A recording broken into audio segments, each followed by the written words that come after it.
Players, we are live. Oh, we got Ben Thorp in the building. Duke is going to be here any minute. He's finishing up his stream, and then they're going to be debating actually safe sex and condoms and sex education out of all things. So Ben, contrary to what you might think, says he doesn't believe in sexual education, condoms, and all that good stuff. So yeah, it's gonna be good. I'm gonna be moderating. We're gonna see how it goes. But yeah, man. Also, guys, here's an announcement. Tomorrow, I'm dropping a really fucking epic video that I spent about 2.5, 3 weeks working on. Basically, the premise is I go up to random people on the street, and it is like real people. I ask them how good their riz is, and then I give them a mic and I have them pick up a girl. So we had a bunch of random people on the street do cold approach, and the results were really, really interesting. It's going to blow your mind how many chats are now good at approaching random girls on the street. So we got chats, we got normies, we got everything in between. It's going to be an epic video. It's going to drop tomorrow at 6 p.m. Hey, Alex, I got a question about a video. Grace and I watched your video about like how tall chicks want guys to be. I mean, and we were saying, is that they were kidding, right? If a girl says 7 feet, that's ridiculous. There's like You're 10 guys in the world. Yeah, dude. In the video, I literally say it's a parody video. You didn't see that? Okay. Sorry, we weren't watching that closely enough. I mean, you primed them. That's not like a serious thing because, like, I'm in much better shape than I thought. If being 6'8" is like minimum for like hot chicks, then I'm good. Like I mean, 10 other guys. That video was like 5 times harder to shoot than like a regular video because when you tell people what to say, they're like, I don't know, it's gonna make me look bad. Oh, I see. So they weren't like your friends. They were actual like randos. Yeah, they were actual randos, but I gave them the lines, or I gave them an idea, and sometimes they would run with it. But yeah. It was like improvisation. Yeah. Playing a character. But that video was like really hard to do. I had to get actually my girlfriend to help me because people are much more likely to stop for a 100-pound girl than they are for me. Yeah, that's how I work with Grace too. You use what you got. Right? She sneaks on to streams that would never platform me for moral reasons or whatever. Even though she says the same exact shit I say. I really recommend you don't do the switcheroo. It's gonna no. It's gonna get you banned from like every channel. I'm a debate. Oh yeah, that thing that happened. You know, I was innocent. I couldn't hear you, so I wasn't. Okay. I'll take your word for it. I'm just saying. I couldn't hear you because it was on the headphones, and she handed them to me, so I figured that you had said, "Oh, bring him on for a minute." No, I was like, "Don't do it. Don't do that. Don't do it. Don't do it. Stop." Sorry, I didn't hear it. Yeah, but you got to alpha me. Everybody said like, "Oh, Ben." It's not about like alpha. No, I know. I'm just kidding you, but like, you know how people are bombastic about it. So, are you I'm trying to think of how to ask this question. I'll just ask it. Am I the only platform that allows you on, or is there any other like bigger platform? I had a relationship. Me and Grace had again with Grace, right? We had a relationship going with this guy Ethan Ralph, who used to be like the #1 late night show on YouTube until he got banned because he got into that Zionism stuff. You know how people like get into that, and it's kind of like unclear. So then he went over to that Nick Fuentes kind of place, like the Groypers and all that. And he was on Cozy. And then we went on there, and Grace did that because there are they like say they're Catholics, a lot of them. So I had me and Grace came up with this idea. She'll wear a Catholic schoolgirl outfit. And there's too many dudes over there, you know? And so like they want to have a girl to seem less gay. You know what I mean? Because it's like all dudes and like the Catholic thing. So she went in there. It was an interesting kind of troll.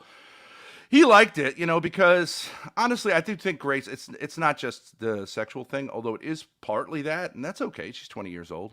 And, but, you know, they liked her. She was like kind of the princess. You know, they kind of half adopted her, but we were kind of trolling them also. Like this thing with the Jews is ridiculous, guys. And then he had her on a few times for entertainment. And then it got, though, it got a little too... I don't know if you ever have this, like you and me, you'll platform me, but you don't like kind of make me be your butt boy. You know what I mean? Like I have to like, you know what I mean? I prefer a woman, Ben.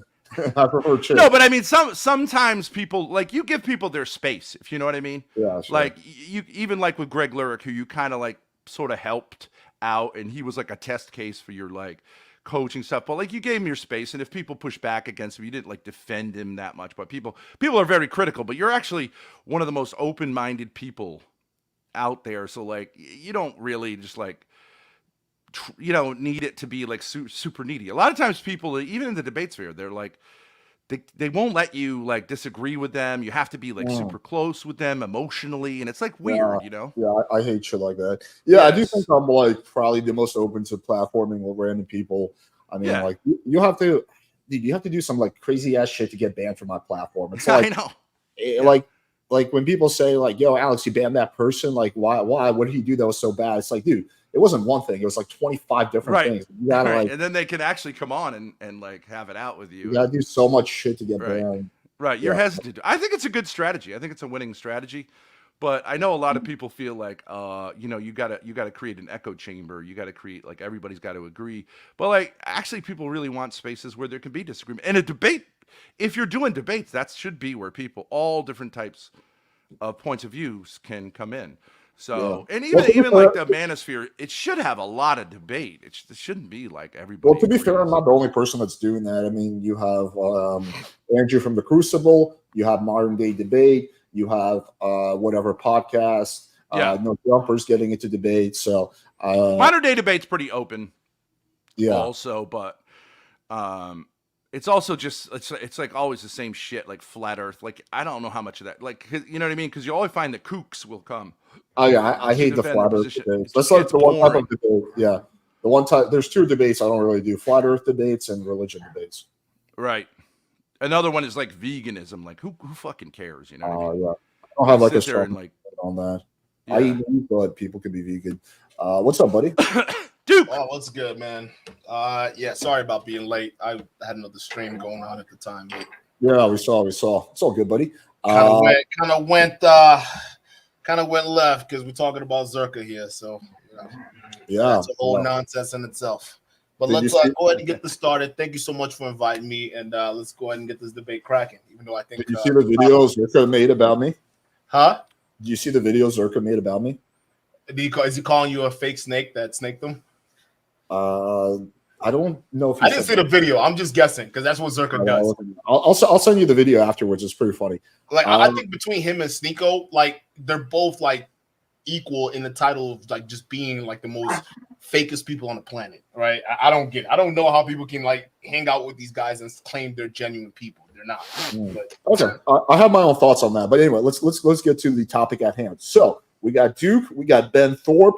We're going to be debating about things related to sex. So Ben is going to be arguing against condoms, safe sex, and sex education. Is that correct, Ben? That is basically correct. Yeah. Okay, perfect. So Duke is going to be arguing for these things. So we're going to start off by letting both parties give an opening statement. The opening statement up to 2 or 3 minutes. Let's not go too crazy, but just to kind of explain what your perspective is. Ben, I want you to go first because that's going to make more sense since Sure. you're arguing against it. And then it's going to be open discussion. I'm only going to interfere if there's one person who can't get a word in, or if someone's avoiding questions. I feel like I can move it forward. But generally with these debates, I don't interfere much. That's not because I'm taking someone's side, simply because I think the job of a moderator is knowing when to talk and when not to talk. And then after that, if we have time, we will do an open panel. We'll just have to really see how that goes. But Fun, yeah. I'll try to do a quick open panel at the very least, because I know you guys like those. All right, with that out of the way, Ben. And Alex, if you could tell me, like, because I'm not good with this microphone. Like I like scream into it a lot of times. Just feel free to tell me. Move away from the mic or shut your. No, you're good. You're good. All right, so I'll start out. I have the sort of minority position here. It seems weird that like an educated person, especially a white person, would be arguing against like what is considered the commonsensical sort of, and I'm up here in the Northeast also, commonsensical concept that we need in order to combat the sexual problems in our society. Of course, we need big programs for sex ed to teach kids about things like condom use and safe sex to control the insanity without necessarily undermining kids' sense that life is fun and sex, like it's a kind of seen as a kind of consensus point of view, at least here in a blue state, that like kids are going to have sex. They're going to have some pretty wild sex. Pornography's out there, which I agree with. And the best way to deal with this is to kind of help kids navigate this by minimizing the risks of STDs and things like that. So I get it. That's what I grew up in. I went to public schools. I had these conversations. Now, I became a Catholic partly because, and Catholicism is much bigger than that, but like, and this isn't a religious point of view, but the Catholic tradition offers a really different perspective on these issues. And Duke is Catholic as well. I don't think he's that like theologically educated, but we come from the same tradition. But most Catholics, especially up here in the Northeast, actually don't like sort of buy the church's teaching. And I want to present, which is just traditional teaching, from two different perspectives. One, a philosophical perspective, like we got to ask the question, what is sex? How is it different than other things that are similar, like eating, sleeping, all other like appetites that we want to fulfill?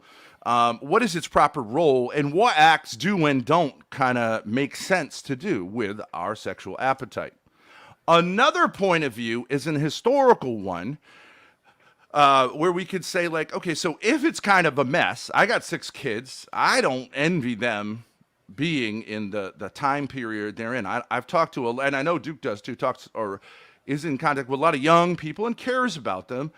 And, I want to help them navigate this. This is kind of what the manosphere is doing to some degree. How do you navigate the sexual situation, which has radically changed?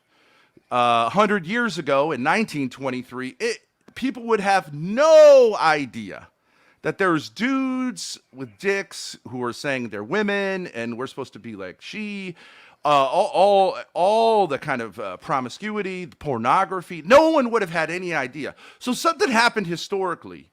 And my argument is that really this all started with something that which kind of nobody understands was like the genesis of this. It's when Christian people started for the first time in almost 20 centuries saying like, how about safe sex? And they had no idea what they were starting. But if you historically and philosophically follow what comes from what might seem a minor thing, it's not even no politician is running on like banning condoms. And I'm not advocating for that.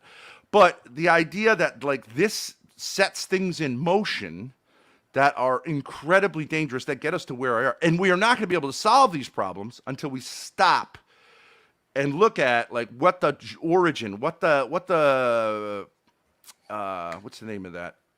The jar we opened, Pandora's box. Pandora's box was contraception and this idea of safe sex and the idea of like a better way than the traditional way of handling sex. Because of course, Ben, wrap it up. Yes. All right, that's all I got to say. Okay. So those two things, philosophical and historical, that's where I'm coming at. And I just ask people to be open-minded, and Duke be open-minded to like, maybe there's something easier than what we're doing. No, I'm absolutely closed-minded to that. I think that, listen, just to even take over, because my opening statement don't need to be that long before we need to start getting into the actual debate of the thing, because I recently think, let me slow it down, because I know when I get serious, I tend to speed up when I talk. But here's the thing. I think this is something that it's not even a topic where we should even be really questioning, but just debating out of the just sense of seeing where other people's mindsets are formulated and where they're talking from, right? This guy's talking about philosophically and looking at the whole practicality of the whole thing, but realistically, it's like even his opening statement, he didn't even pinpoint, what he claims to be the root cause of, and he was alluding to was Pandora's box, which Pandora's box meaning the advent of condoms being introduced. If you want to talk about, ancient times, first is first. I'm glad that he neglected to mention that even then they were figuring out other preventive measures to prevent, unwanted pregnancy, and maybe they didn't notice about the time, but diseases and other stuff at the same time by using things like goat skin and other parts of animals to be able to have sex. Because again, it's not a new thing. It's the oldest profession out there right now when you talk about sex and promiscuity. So again, just to round out my opening statement, it's not gonna be that long. This is something where we want to talk, if we're talking about how the importance of condoms, all right, the importance of not only contraceptives, but the importance of like any forms of birth controls, and we will throw condoms in that category in modern society as a whole. It just goes to show you that it's one of those things you cannot underestimate, because we look at the single mother rates and the pregnancy rates up there right now. We're looking at the disease rates right now. We're talking about what, over 24 million, because you know, I know he's going to bring it to black women because that's what certain people do. We can even tell from his opening statements it's the way they're going. But to even say that, like, the 24 million black women every year, bro, like, I mean, they don't, what is it, or 26 million, like 1 in 5, right? They're finding out they're having STDs if they have sex with someone for the first time. This is the first time. Never mind if you're in a relationship or anything like that. There are people out there running with curable and incurable STDs. Let me just specify that, because 26 million black women, that's a big number, but you got to understand curable diseases and incurable STI diseases. And you could talk about like certain forms of herpes being considered curable STIs, and then some other forms of super gonorrhea or other forms of incurable STI. But still, that is something that's happening right now. And one thing that all scientists and all people with actual big brains, you know, not us on YouTube trying to debate this nonsense, but people with big brains and people who do research, they conclude that things like condoms, which especially, you know, they don't work 100% of the time. They have a 98% or 99% success rate, all right? But still, they're not 100%, still can prevent these STIs or sexually transmitted diseases. And also go as far as to curbing the rate of single motherhood in a lot of certain communities, and which is growing outside of that. So there are a lot of things that, you know, a lot of modern scientists and modern researchers would say that things like STI and not STI, things like contraceptives and condoms can help with those two things that are helping society. So again, just to round us all out, I don't see why talking about people should get or use protection is something should be debated about. But again, I'm chalking this up and under some kind of, I guess, one of the wacky what if, whatever universe we're in right now, and then go from there. But that's, I digress. Okay, I was just about to jump in. All right, cool, awesome. So here's the open panel. So have at it, boys. All right, so I have you would admit, dude, you have the common sense position, and I have like what you call a wacky position about sex. And I've suggested we could talk about it philosophically from the point of view of like, what is sex about? What should it be about? I mean, or we can talk about it historically. We can go either way. We can start philosophical. We can get to the common sense aspect of it, or we can talk about historically. However, any way you want. To me, I like to start with like the philosophy of it, because that's kind of like, so we'd have to agree. I think you and I both agree, like there's such a thing as right and wrong. Like there's a kind of order to nature.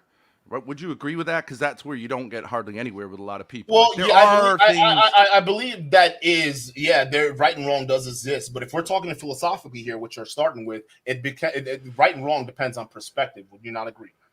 Well, but there is such a thing as right and wrong. But all roads are paved with it. All roads, to hell are paved with good intentions. Would you agree? Right? A lot of people who start out, a lot of people who start out thinking they're doing the right thing end up doing the wrong thing, but in their minds can still feel as though they're still in the right. Correct? Yes, like so. Yeah. Okay, so that's what I'm saying. So there are controversies about right. So it comes down to perspective at the end of the day. Otherwise, we wouldn't have those controversies, right? No, but some of those perspectives are wrong. For example, Margaret Sanger, who was like the founder of Planned Parenthood, right? Part of her idea had to do with eugenics, which was a theory that like we got to clean up the human race, and part of her thing was, I think, to limit black reproduction. How did I know it was going to get there? It's part of it. It's not my main point. But philosophically, it's not there. But like, she was wrong, right? I mean, we can all say like that should not be the goal of people who are trying to help young people, is to limit the amount of black people there are. I mean, some people would say it. You could have Richard Spencer on here, and he'll say, well, yeah, like, we need to get rid of these people because they're holding us back from like what evolution wants, which is a superior race. I think that's horrendous to say. I do think that is common sense. Only like really fringe people will say like, yeah, that's what it should be about. Philosophically, right? You're talking philosophically, right? Yeah. It's common sense to reject a notion or a situation like abortion started with the intentions of reducing the black population, right? Yeah. By Margaret Sanger, right? So I see where you're coming from there, but realistically, if we look at it in hindsight now, it's realistic. It's no longer the case anymore. At least it's not marketed for that. Now, I would say it's not good for society as a whole when we're talking about birth rates or things like that. But one thing you have to admit is it's kind of how the way society is going, right? You look at poorer countries and countries who don't have a whole lot going on for them. Well, they tend to have more kids because you don't have a whole lot of industrial capacity to be able to do things. So your kids run the farm, your kids go to work, your kids go get the water, things like that, right? So again, we don't live in that because what society has been proven over time is become more intellectual, we become more smart, and become more advanced as a society, right? And talking about first world countries here, people starting to see the need for having kids at an earlier age. The whole traditional masculine values and things like that people promoted back in the day. It doesn't seem as though it's valuable anymore because, again, with more education, it seems as though people are requiring more time to live out whatever it is they want to live out to, right? Exactly. Example, right now we talk about women in the manosphere space, how they're living this independent lifestyle and things like that, right? And they're having kids at a later date, which is the argument a lot of these guys make. Well, could it be is just because of women's choice? You could say so, or could it be a natural evolutionary process of when, as a society, getting smarter and smarter and realizing maybe if we have machines to take over a lot of this stuff for us, how is it? Maybe it's not worth it to have kids right now at this moment, or as many kids as we used to have before. Okay, but now proving the need for contraceptives and condoms throughout their youth. Go ahead. Right, you're saying it's working. Right. Basically, let's be honest and say like the European mindset has proven to be more successful than the brown and black people of Africa and South America. I disagree. I think we're headed towards collapse. I think that Europeans have turned away from their traditional values and especially their belief in God. And I actually think that the brown and black people of South America and Africa are the healthiest people. They've got a great population situation, lots of young kids. Granted, there are problems. I'm not saying it's ideal, but if you look at, for example, when the pandemic hit, the quote advanced nations that you somehow think are like superior, they all froze and they all like kind of just completely imploded. Whereas in a lot of like African nations, they were like, no, we're not doing this. We trust in God. And they actually had a much more successful strategy than we did. So this idea that, like, I hate to say it, but like the white man, he know best, that's not necessarily true. And I think black people should start saying like, maybe not. Maybe we shouldn't be following Bill Gates. Yeah, he's good with computers, but why don't you stay out of our family life because you are not successful? And I would say, look at white people. They're not reproducing and they're crying. Some of them are crying. Oh, look at all these black people. Look at all these Mexicans coming over. Good. I'm down. I'm down. If black and brown people are more successful and we don't reproduce and we commit suicide at super high rates, we got all these mental illnesses, maybe we're doing something wrong. You don't think mental illness exists in poor third world nations? Like much lower levels. You think, whoa. Suicide, much lower levels. Where are you getting that data from? That people who live in third world countries who are rates of suicide are lowest in well, I'm asking you where the data is from, though, because I don't believe so. I don't believe we hear about it. I don't even believe the highest suicide people. rates are in the most industrialized nations. Where I disagree with you is because listen, most third world countries aren't having people going around taking data like that, and if they do, it's not as extensive as you would think. Suicide data? That's the easiest data. Somebody died. Whoa! Compared to we're talking about suicide data gathered in developing nations versus suicide data gathered in industrial advanced nations. I'm gonna tell you right now, I would listen. The people who are doing those data on the poorer countries, it's not accurate at all. If there is one, that's why I'm asking you, where did you get that data from? That proves that more people. You don't think black people can keep track of how many suicides take place? We're not talking about black people. We're talking about Africans. And to even go into your other situation, because I didn't forget about that. Let me ask you this follow-up question: Sure. How new are a lot of these African countries right now? Because you're saying they have the best strategy out there when we talk about mating and things like that. How new are a lot of these countries? How new are the countries? Yeah, they're mostly post-colonial. Right. How long ago was that? Would you guess?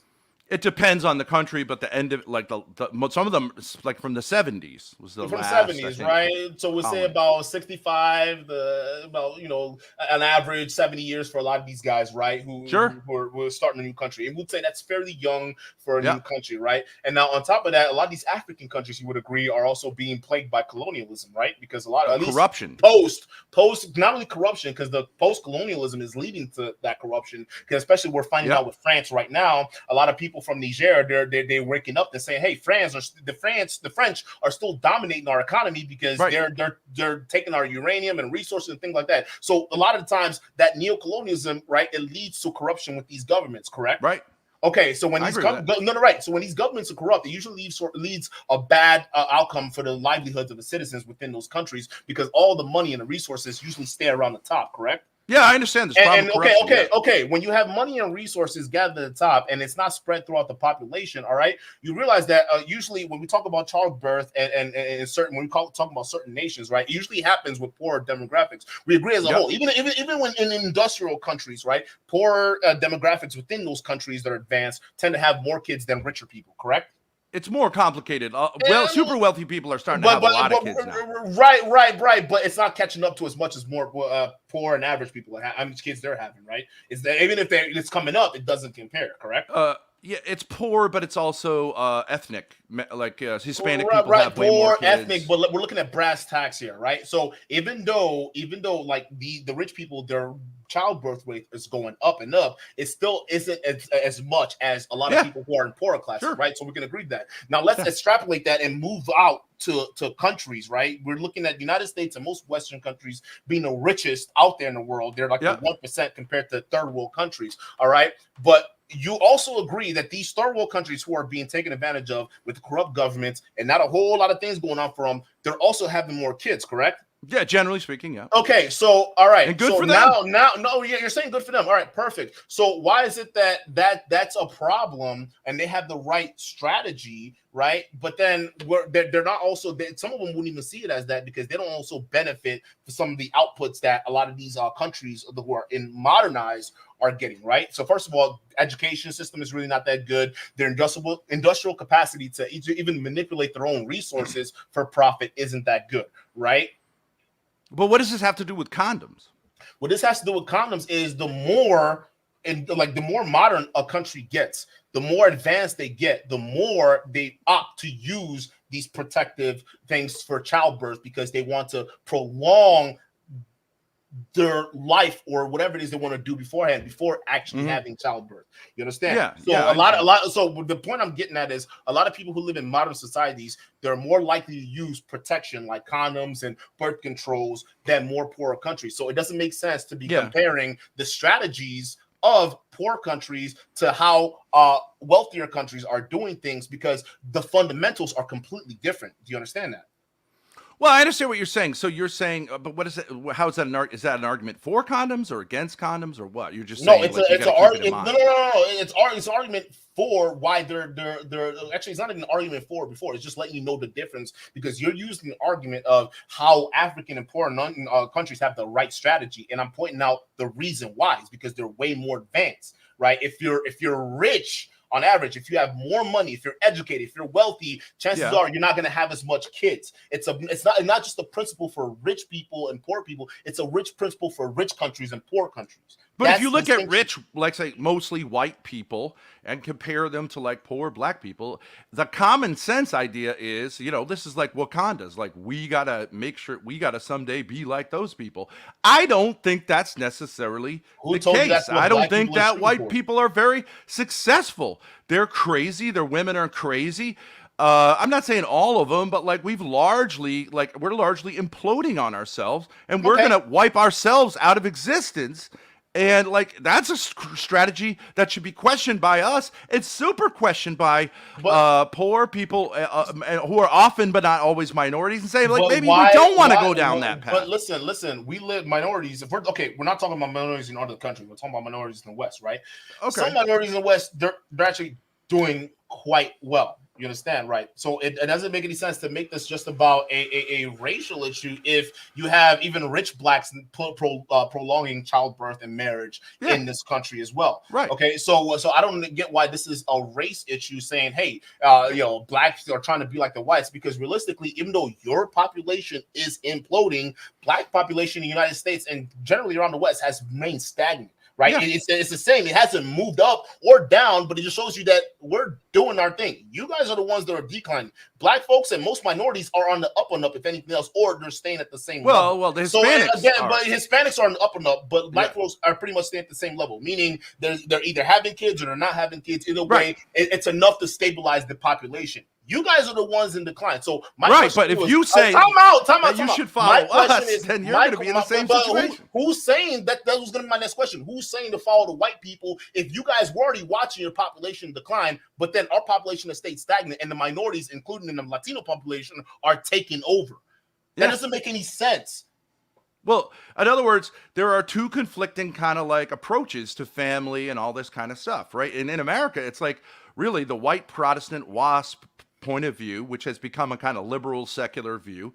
And the opposite side of the spectrum is the Hispanic Catholic kind of pro-family, pro-kid thing. And blacks are somewhere in the middle.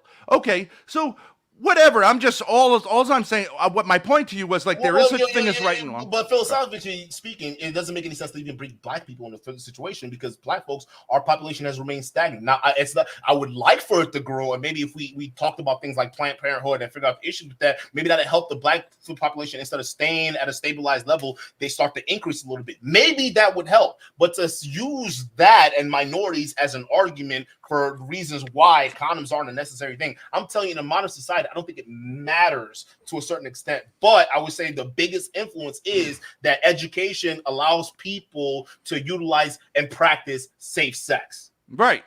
But the countries where people use the most safe sex, like my people come from Scandinavia, from Norway. That's like the place where there's the most safe sex, there's the most promiscuity, and they're having a demographic implosion. They can't keep that peninsula populated with people. So all I'm saying is it's questionable. You could question white people. They're not God. Here's the thing. Don't you think when Africans, they become more independent and they start taking charge, especially a lot of these African nations that are now splitting, because that's the new age we're in. A lot of people are a lot of African countries are removing themselves from the neo-colonial past, right? So they're going to start getting independence to a certain extent, and for the first time, they're going to start deciding, along with the Russian government from some of these countries, what direction they're going to be heading in, right? So you would agree that as they become more modernized, and they start to do things more for themselves, don't you agree that they will start following the exact same trajectory as a lot of these modern countries? Right. Because if it's a bad trajectory, they shouldn't do it, right? So you're saying those countries should just stay poor and not modernize? No, I don't think so you're saying that condoms. So I think it's a complicated relationship between things like education. Like I'm not against education. I'm just saying a certain type of sex education. Actually, you can be wealthy. There are many wealthy people who have large families, right? Not as much as necessarily poor people, not in the same numbers. We already agreed. Okay, but what I'm saying is like it's a questionable strategy to like some of what white people do is questionable, right? That's all I'm saying. But we already agreed it's not a black and white thing, though. We already agreed it's an education and wealth thing more than anything else, right? Because we already set in the premise that wealthier people tend to have less kids versus poorer people, even if they're in the rich countries. And the same thing goes. Well, fine, you could use the term advanced. But like it generally does correspond. But it still doesn't negate the point, though. What essentially what I'm making is people who are wealthier tend to not have as much kids. So if you're saying condoms and whatnot, sexual education, first of all, teaching safe condom use is part of sexual education, and most people consider it that. So I would say it's more of a thing that doesn't have to do with race. Again, I don't know why we have to keep going back to that. It has to do more of a class and a knowledge thing, an advancements thing, if you want to put it that, right? The more we advance, the more knowledge we have, the more we like to put off child rearing and other things, right? So we utilize protection like condoms, right?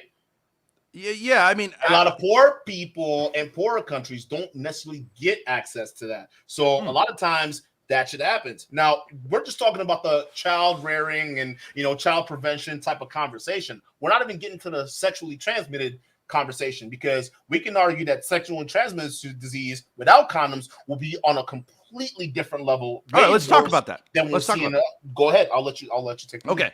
So the idea is like, and you would say this is common sense. If you hand out condoms in, say, Africa, or you hand them out to whatever, white, black, or Chinese people, like that, this is going to have the effect of reducing STD use. And the way that the logic works, which is like, okay, like seems to be the case, is that if you put a piece of plastic between a man and a woman, then the diseases which spread between men and women, or men and men, are going to be reduced greatly. Okay, that might seem like, how could anyone argue against that? However, the actual fact is, where there have been more condom use, there's also the sense that you're protected when you're really not. And you quote condoms as being 99% effective. That is not the case. Hey, Alex, both with pregnancy and STDs, and also with HIV.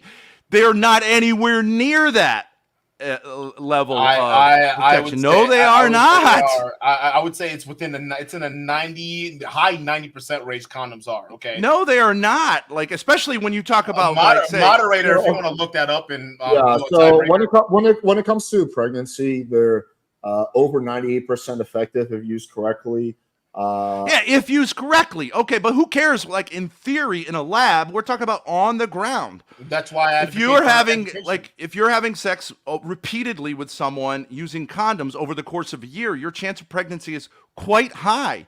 And the condom gives you the illusion. I think it's like really dangerous to tell people, like, well, theoretically, as if people are theories. They're not. And so in actual fact, dude, you can't help but recognize, okay, so contraception is introduced to our society to do certain things. The actual effect is it does the opposite. Abortions are higher. Teen pregnancy is higher.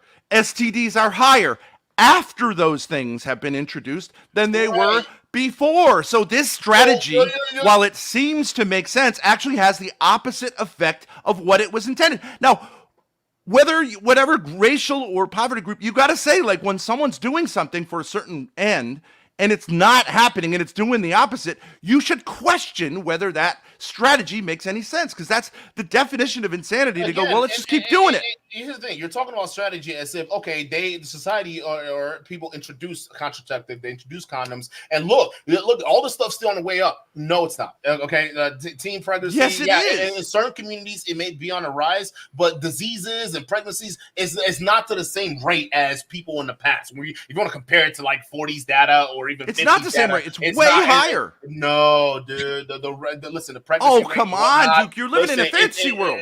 Okay, I mean, we could just pull the stats. I mean, it's not even fantasy. Black people have more intact two-parent families today than they did 100 years ago. No way. Are we talking about intact family? Or are we talking about pregnancy and STD? All the things related to marriage and sex. All the stats have gotten worse. So then, the more sex ed is introduced. Can I just say something? All right, let's just isolate that for a second, because now you're bouncing different things. Okay, I would say this: it's better off today than it was in the past. Now, the numbers today for this decade, for not even this decade, for people who are alive today, right now, the data, right? Okay, what that first of all, it shows that it is on the rise for certain groups, which you like to conveniently refer to, like Black community, right? But overall, if we're looking historically, it's low. All right. Now, here's the thing. If we want to name one statistic that's low, there's a difference between introducing contraceptives and condoms, and then there's another difference between educating people properly about how to properly use that. Now, I agree that over the decisions certain political leaders and certain governments or in certain states have made to go ahead and limit certain education of sexual reproduction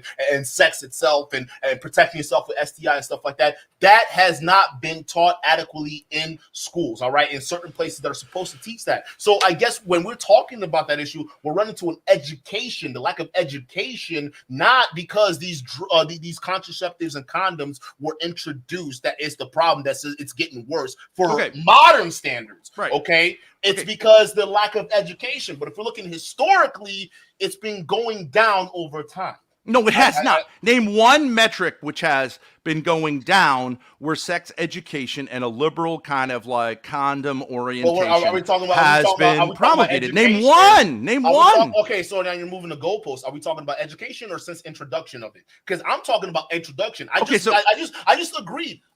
Like when it comes to education in the modern era, yeah, we have STDs on the rise. We have all these things in the modern era. I'm not talking about historical because now we're conflating a couple different things here. So we have to name any historical. If we're talking about before the 40s, and people were dying of syphilis untreated because we're having sex, like unprotected. All right, we had kings who had syphilis. Al Capone, in recent history, died of syphilis because he was having unprotected sex with multiple women. So if he followed your idea, I'm sorry, bro, we'd all be dead because our brains are rotting from syphilis. I'm just saying, dog. So again, historical example does not compare to modern. Okay. Well, okay, syphilis is a treatable disease. That's a medical breakthrough. It wasn't condoms that ended syphilis. No, but I'm talking about condoms. If people were knowledgeable about that, would have prevented that. So again, it goes back to so condoms don't prevent syphilis.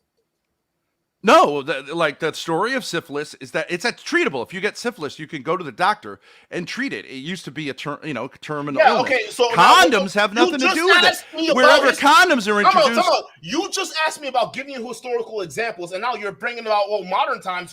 They fixed that now with modern technology. Okay, fine. Okay, that goes hand in hand with other. Because what do you think goes hand in hand with fixing problems with STDs and sexually transmitted infections? Well, the issues that come with it are possible ways to prevent that. So then you have the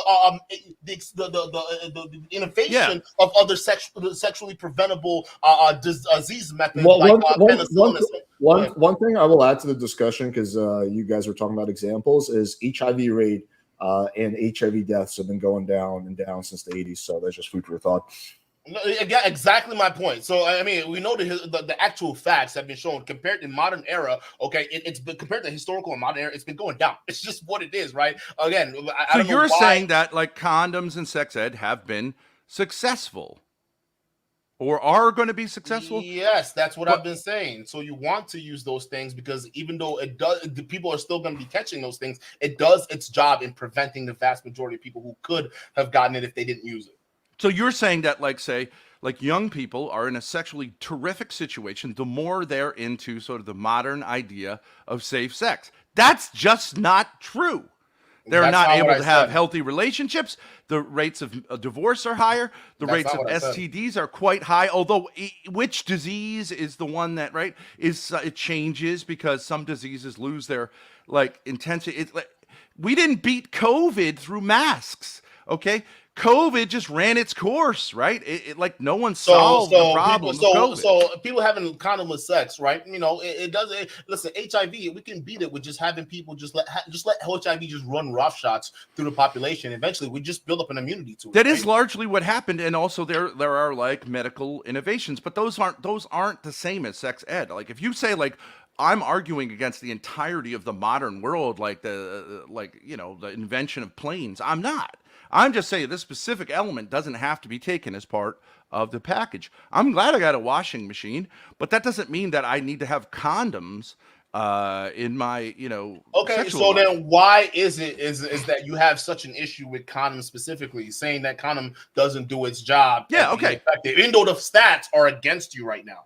Why do you still have that? That's not true. The stats are in my favor. So but you can say this is what condoms, you have to... So condoms don't have a higher rate of preventing unwanted pregnancy. I mean, right? No, where condoms are introduced, you have more unwanted pregnancies. Look around, dude. 98% of people who can prevent it using condoms. That's not a stat we should factor in at all. Okay, congratulations. That's okay. What is the rate of abortion and single parent families in the Northeast here, where I am? Where this sex education program is promulgated like whole hog by society. They're the highest.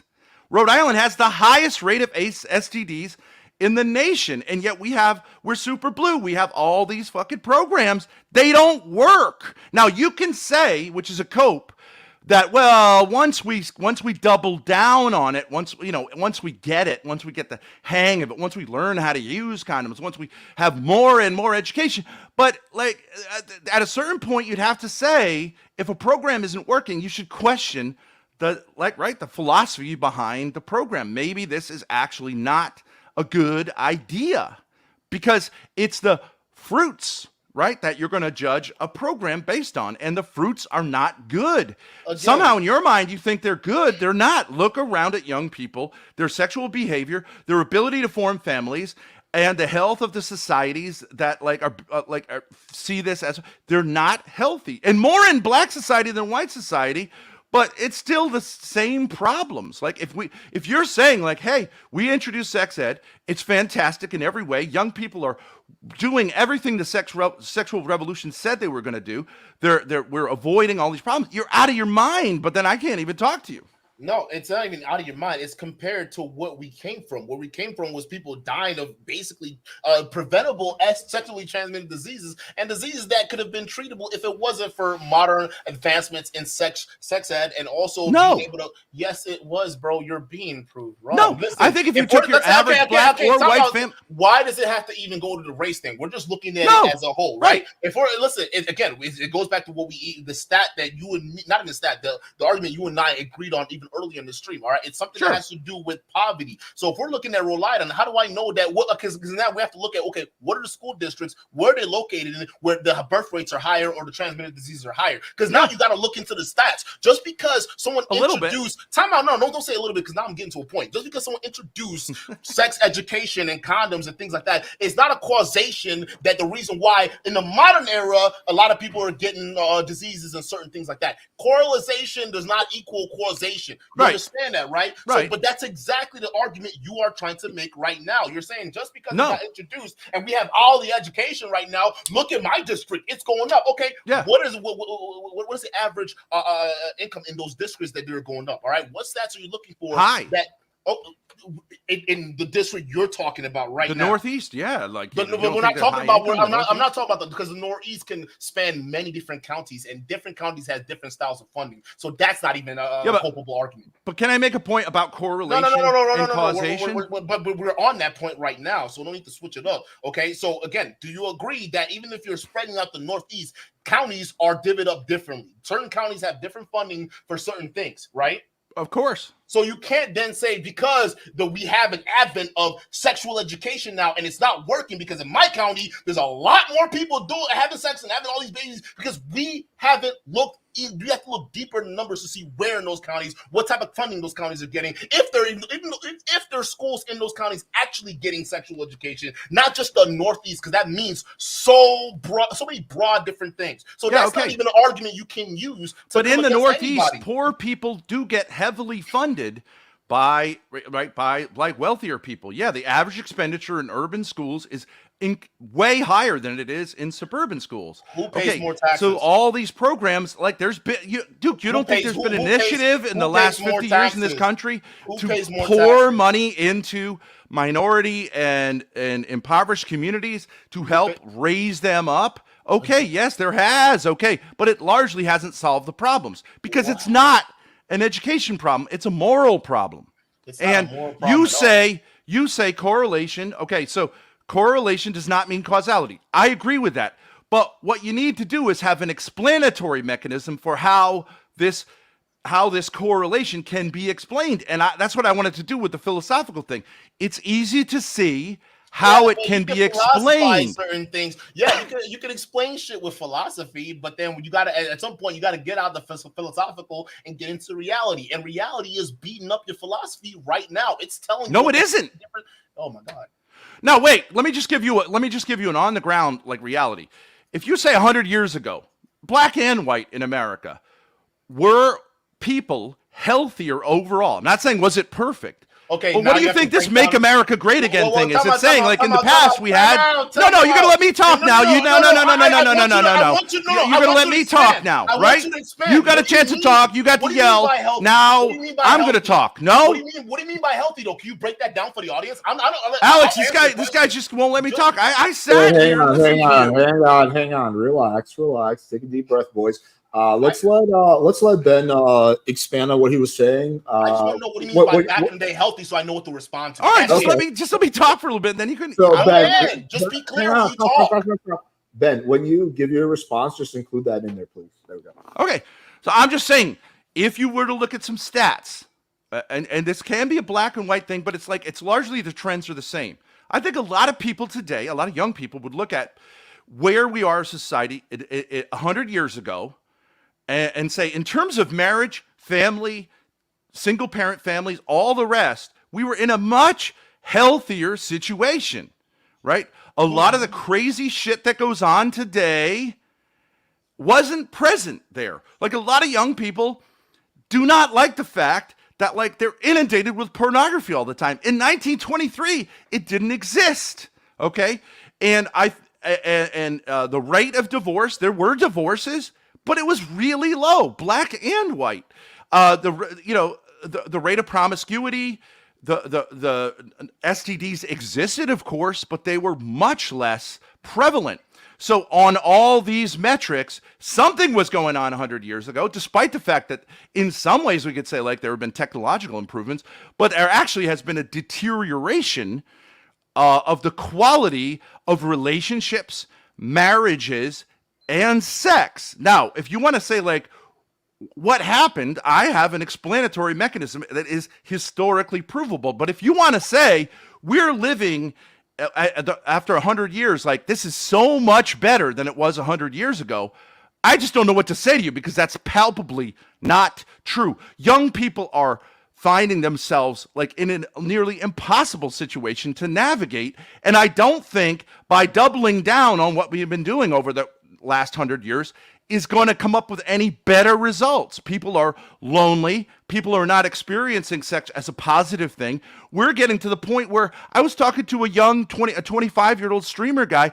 He's got erectile dysfunction, I assume, from looking at so much pornography. That's crazy that a young, healthy black guy can't even get a hard-on anymore, right? I mean, in 1923, people would have said, what the hell are you talking about, right? So there are disastrous consequences. So where do they come from? That's what I want to talk about. Go ahead.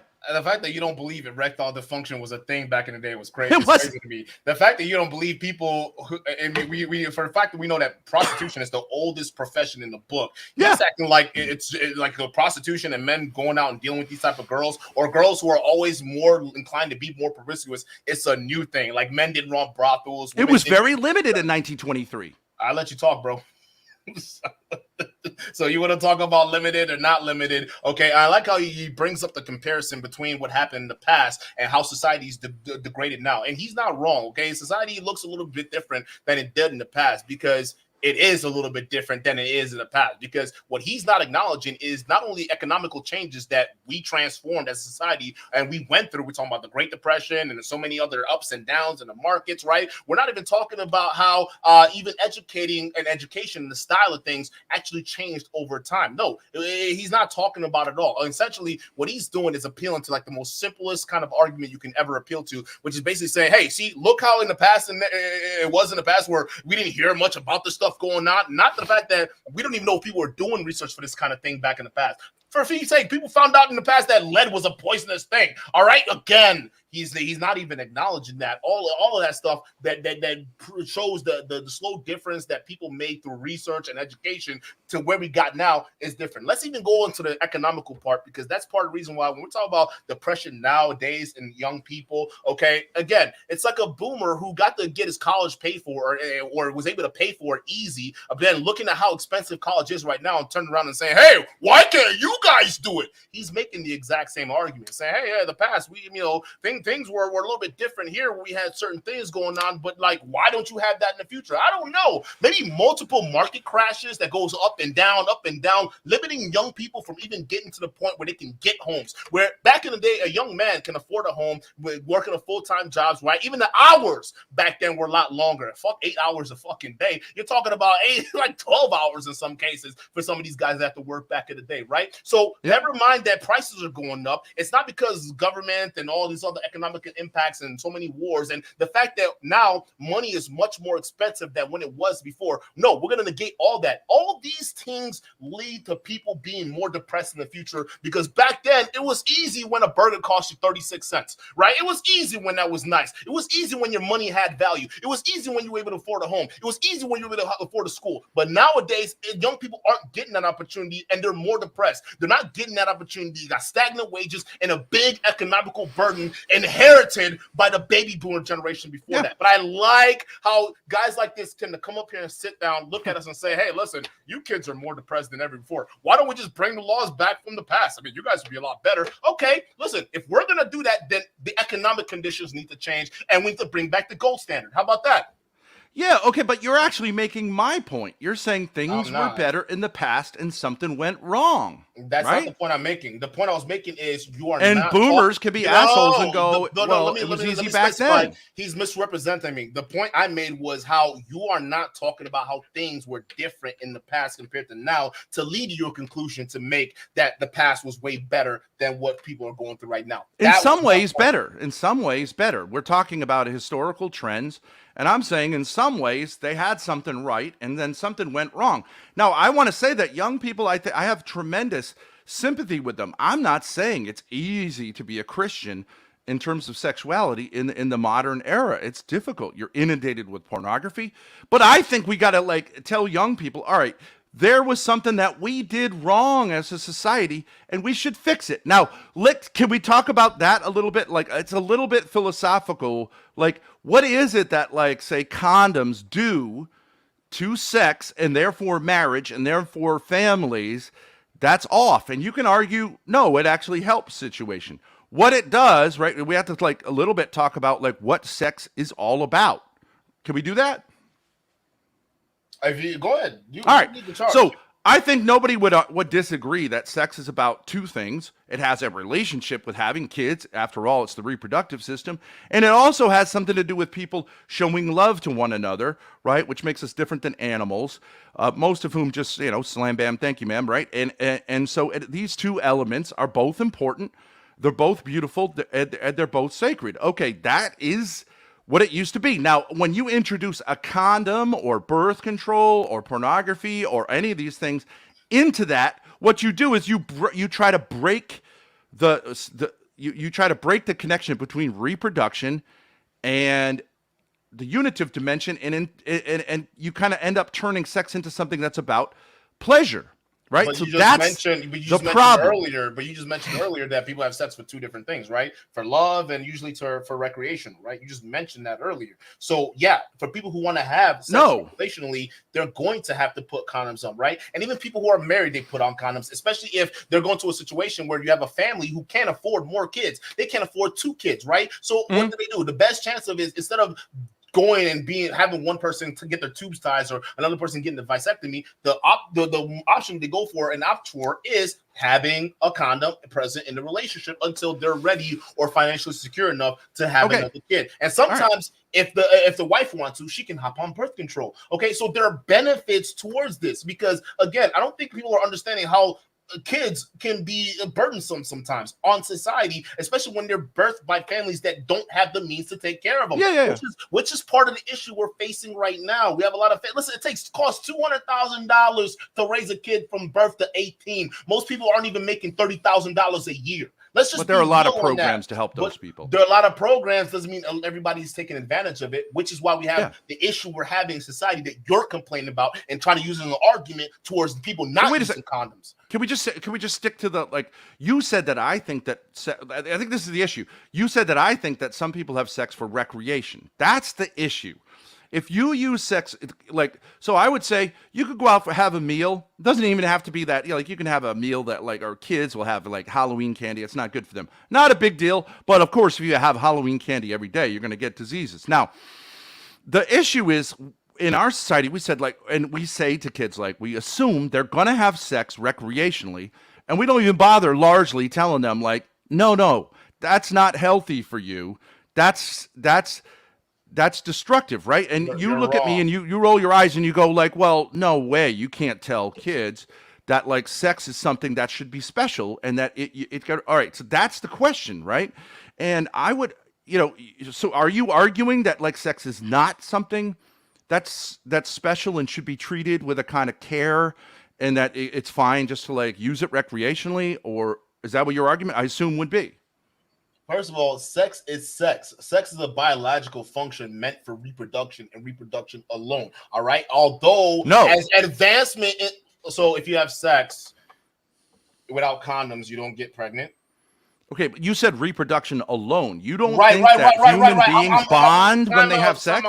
Time out. That happens over time. Yes, the more sexual activity you have, yeah, the bonding is gonna ensue. No, Right? the more partners you have, the less bonding you do. But yes, That's not actually that isn't proved. That hasn't been proved at all. Okay, so you don't think having sex with a girl makes her first like of all, emotionally I attached know to it's you? crazy. A lot of you and a lot of these because I know because a lot of these red pillars stat the same stat too. The higher body count for a woman, all right, the less. Yeah, it's complicated. No, that's bro science, dude. It's not a complicated thing. All right, there's no actual concrete evidence that was taken, no data that was gathered saying that, hey, you know what, the more girls who have sexual partners, okay, the less likely she's going to be. No, that's a bullshit stat that was covered. Listen, that was a half-ass study. A lot of these manosphere guys are quoting, and I can't believe there's such bro science they're doing nowadays. Listen, body count realistically doesn't even have an impact on that. Yeah, maybe it has an impact on certain girls, but those girls realistically they tend to have other traumas that before the precedes it. So let's say they have trauma with men in the past, for example, right? Let's say in their childhood, which it's surprising, but a lot of girls have had sexual traumas from men in their childhoods, what leads them to grow up with ideologies where they're like anti kind of men, or they're like, they're in that certain kind of mentality. So we're not even talking about that right now. I'm just making one simple point. You're getting into like red pill debates. No, but you're not. All I'm saying is that if you say that sex is about reproduction, it's also, we would say, it may be complicated, but it's also about expressing love between two people, right? Like marriage isn't just about reproduction, right? Can we just say yes? If you want to get philosophical with it, absolutely. People fall in love, and if you want to make a fairy tale out of it, that I have sex with this person and it is what it is, right? You want to talk about it, yeah, fine. That's the old way of doing it. But fairy tale? You don't think there's an aspect that people want intimacy with another person? That's a fairy tale? Even when you have sex, it's an intimate experience. No different than getting undressed in a closet by yourself. That's an intimate experience that you're having with yourself. It's no different than getting undressed in a closet. If you're getting undressed, right? Is it an intimate thing to get undressed by yourself in a closet in a private manner, or is it? No, it's not. So it's more intimate to undress in front of other people than you get undressed in a closet and you feel like you've experienced intimacy. No, it's an intimate experience. Like it's not like it's an intimate thing. We're talking. No, about, you mean if somebody walks in on you, that you would feel like because you're having a moment, right? Because the sex is a moment. It's all this stuff. It's all about. You're not having a moment. What are you talking about, Duke? So when you have sex with them, you're not spending that moment with them. Yeah, but you're saying when you get changed in a closet, you're so either way, it's considered an intimate moment when you're in a situation where you wouldn't want everyone getting in on, right? Yeah. It's private. It's not that it's intimate. It's not. You're saying like taking a shower in the nude is similar to having sex. No, it isn't. Just because there's nudity involved in both.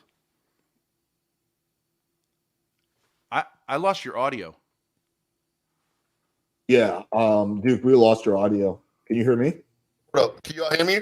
Right now, you're good. You're good. I'm not saying it's an I'm not. Listen, what I'm saying is when you have a private moment, it's an intimate moment. That whether you're having it with yourself or whatever it is, I don't know what you're kind of qualified as intimate moment, but if you want to Google what the definition of intimate is, it's definitely going to back up privacy. No, because you're trying to make it to be a philosophical thing, all right? But intimacy is just a privacy. It's a privacy moment. That's a definition of it, all right? So whether you're having sex with someone or not, most people would like to have that private. Matter of fact, it's the privacy that makes the love and more that intimacy that you're referring to. Okay, more. Privacy is one element. It's one element, but you're trying to make it seem like it's not. So you're trying to make it seem like I'm bullshitting here. Well, actually, you're proving my point. No, I haven't even got to my point yet because you even got on me for using the closet example. So can I even finish a coherent point, or do I have to battle you with goalposts after goalpost after goalpost? Which one do you want? I can goalpost with you all day, but I can go back to my original point, because you stopped me at the closet thing. That wasn't even the point I was going to make. Right? Go ahead. Okay. All right. So you're saying it's a privately shared moment. It is what it is. Okay, fine. All right. But at the end of the day, it doesn't mean that sex isn't what it's supposed to do. It's a biological function. I agree. Whether it's intimate or not, which in the modern day it's not treated as such anymore. All right. But whether it's intimate or not, it's still a biological situation you go through to basically procreate, right? All I'm saying is it has The two procreate, dimensions, right? both of which Let are me finish important. my point. Okay, so Come on, dude. Come on. Listen, I'm listen. just saying it has two dimensions. My dog will go to the dog park and he hasn't been clipped and he'll try to hump everything around. He doesn't feel ashamed. He's not like, I need some privacy. He's like, line it up, bitches. And he tries to line them up and they're mostly neutered and they don't know what the hell's going on. Okay. That's why we say like animals are different than people, because people will say, generally speaking, they will say like, actually, this is more like a special thing. Like, I don't want everybody watching me doing this. Okay. But like, in a sense, Fido is right to say, like, okay, if it's just about reproduction, whatever, right? He doesn't care. All I'm saying is sex has these two dimensions. I like he's comparing it to dogs, where dogs are Yeah. intimate creatures, especially when we talk about sexual. They're not intimate. They don't see any intimacy. So the fact that he's using that as an example just goes to show you, I don't even know what we're even arguing over here right now, my boy. Because listen, Okay. if you're saying All right, dogs are not a great example because they're not intimate and they sure don't back up the argument you're trying to make. But right they now. All I'm saying, they reproduce. you won't even let me say something which you obviously agree with. It actually backs up my point because it goes to exactly. How are you on the internet? You don't make any sense. Sex is for the function of reproduction. You literally just use dogs, saying, "Hey, they use that as a introduction." All right, dude, can we calm down for a second? Okay, all I'm saying to you, you're so ready to like oppose me. I'm not sure what it is. All I'm saying is what anyone would say. Yes, there's a dude, can you let me? Sex has a reproductive element. I agree. But it also has this element of intimately sharing with another person. That's all I'm saying. What are we disagreeing about? You agree with Okay, me? I agree. so what are you yelling about? What are you yelling about? He doesn't disagree with you on that. He's talking about something else. What is he screaming about? What is he so hysterical about? The reason why is because I want y'all to understand how he brought it to a point where I don't have a disagreement with him. Actually, that was a point I was trying to make with him. We now agree at this point. What does this all have to do with him not believing that condoms should be? All right, can we just? No, I thought that was an easy point. I started the conversation by saying like we agreed there's such a thing as right and wrong, and then we went on and on and on and on and on with hysterical conversations about black people. Okay, just let me try to like follow something and just Alex, don't get you mind hysterical if every time I make a point and say like sipping? I don't agree with that. I don't agree with that. I'm gonna start sipping, dog. Let's chill. Stop. And let's go one at a time. You guys have both been interrupting each other. It's not just one person doing it. So let's kick it off to Ben, then we'll go to Duke, and we'll just go back. Just see if you can follow me. Don't assume every single thing I'm saying is like some kind of crazy. Like, no one would disagree. Just make your point. Sex has. All right, I'm making my point. Okay. That sex has this dimension that it's not strictly reproductive, as it is in some animals, but that it also has what we would call, like Catholics would call, a unitive dimension that it brings people together. Now, how exactly it does that, or what the best circumstances are, okay. Every little girl knows that like Ken and Barbie are in love together, right? And mommy and daddy should love each other. And teenage girls and teenage boys fall in love with each other. It's not just I want to reproduce. Okay, so then the next element that's added is when we put something like contraception in the mix, what does this do? And it's connected to marriage, right? Okay, so like the best situation is where these people are faithful to each other. Every little girl dreams about having a relationship with a man that lasts forever and ever. Every love song is about that, right? There's not a lot of love songs that are just about reproducing.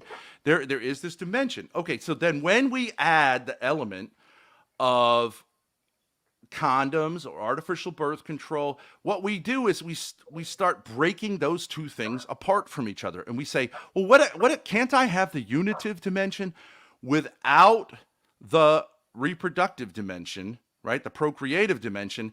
Couldn't that be a way? Because like, well, what if I just want to have the pleasure? And maybe like that is like that's a way to tweak it so that like we avoid the consequences of sex in terms of reproduction, so that people could just have fun with sex. Okay, now I understand the logic of that, but what I'm saying is actually what this does is destroys the entirety of the act, because what you're doing is you're engaging in reproduction with the hope that you don't reproduce, and that's patently stupid. There's no other area in which we do stuff like that. We eat so that we can gain nutrition. We never eat in a way that we do the opposite of being of something being nutritional. When we sleep, we don't want to sleep so that we can't sleep. It's kind of ridiculous. And what it causes in society is that Ben, let's all go. of these well, he's not even paying attention. I'm No, actually he's listening, but like Okay. let's Oh, he writes let's them not down. do too Okay. many monologues. All right, so yes. go ahead. I'm If not- you want to interact with that, like I'm you're not- saying, I'm like not- I I'm can't. not Nobody repping can it stand just me to saying get this. so. It messes shit up, and now we're in a situation where we've redefined marriage, we've redefined sex, and we've redefined children. And so, like, while it might seem like a little bit of a tweak to add condoms and all this stuff, which happened about 100 years ago, prior to that, Christianity in the West said no. And there were things like abortion, right? A different type of abortion. There were lambskins used, but Christians said, no, this is not good.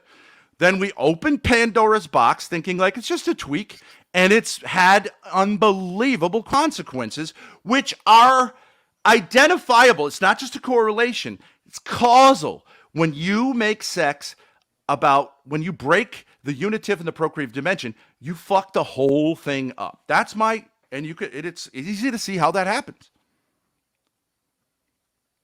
All right, so I'm gonna take it as a cue to go.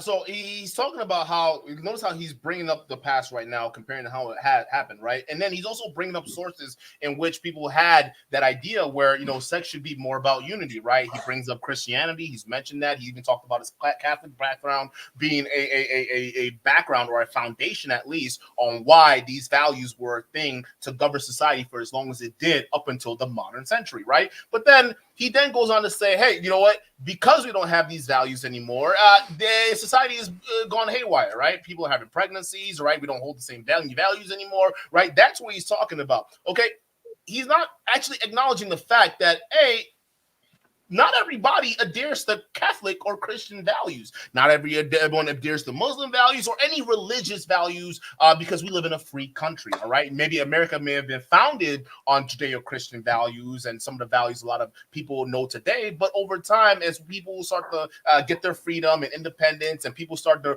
pretty much think and, be educated a little bit, we went through another reformatory period where we said, you know what, let's go with the liberation. How about the whole thing with a unity, man, woman, things like that? Let's go with something else, right? Again, he's coming from a religious background, assuming that everyone should adhere to that ideology. No, I'm not.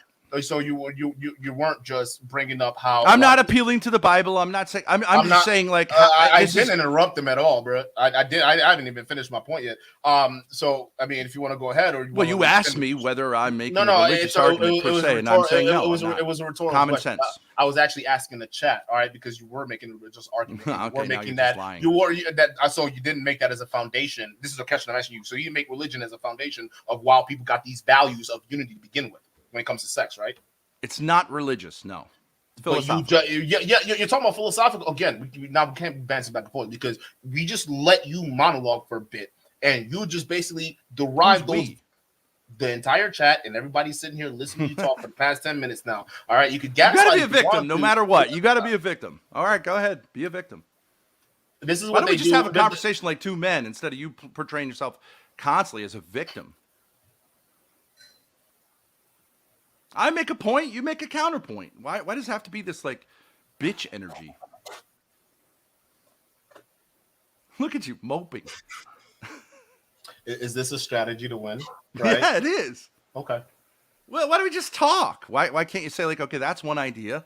Here's a different idea. I don't know. Bounce it back and forth. Instead, you're like every single thing I say, no matter. Alex, he says, "Why don't we just talk?" Right, and then as I'm making a point, interrupts multiple times. I didn't even get to make a solid point before you did that. But anyways, I'm gonna just go back because just go back to the again the original point, because I was writing down everything he said. So he's gonna sit there and talk about people who are playing victims. He literally just made this. He talked about all this, talking about this coming from a religion foundation. He even said it, and I quote: "The Catholic call it a unity thing." Right? That's what he said. So then we're saying, all right, the point I'm making is a lot of the foundation, because America, when it was founded as a country, on Judeo-Christian values, a lot of people were heavily religious in that day, right?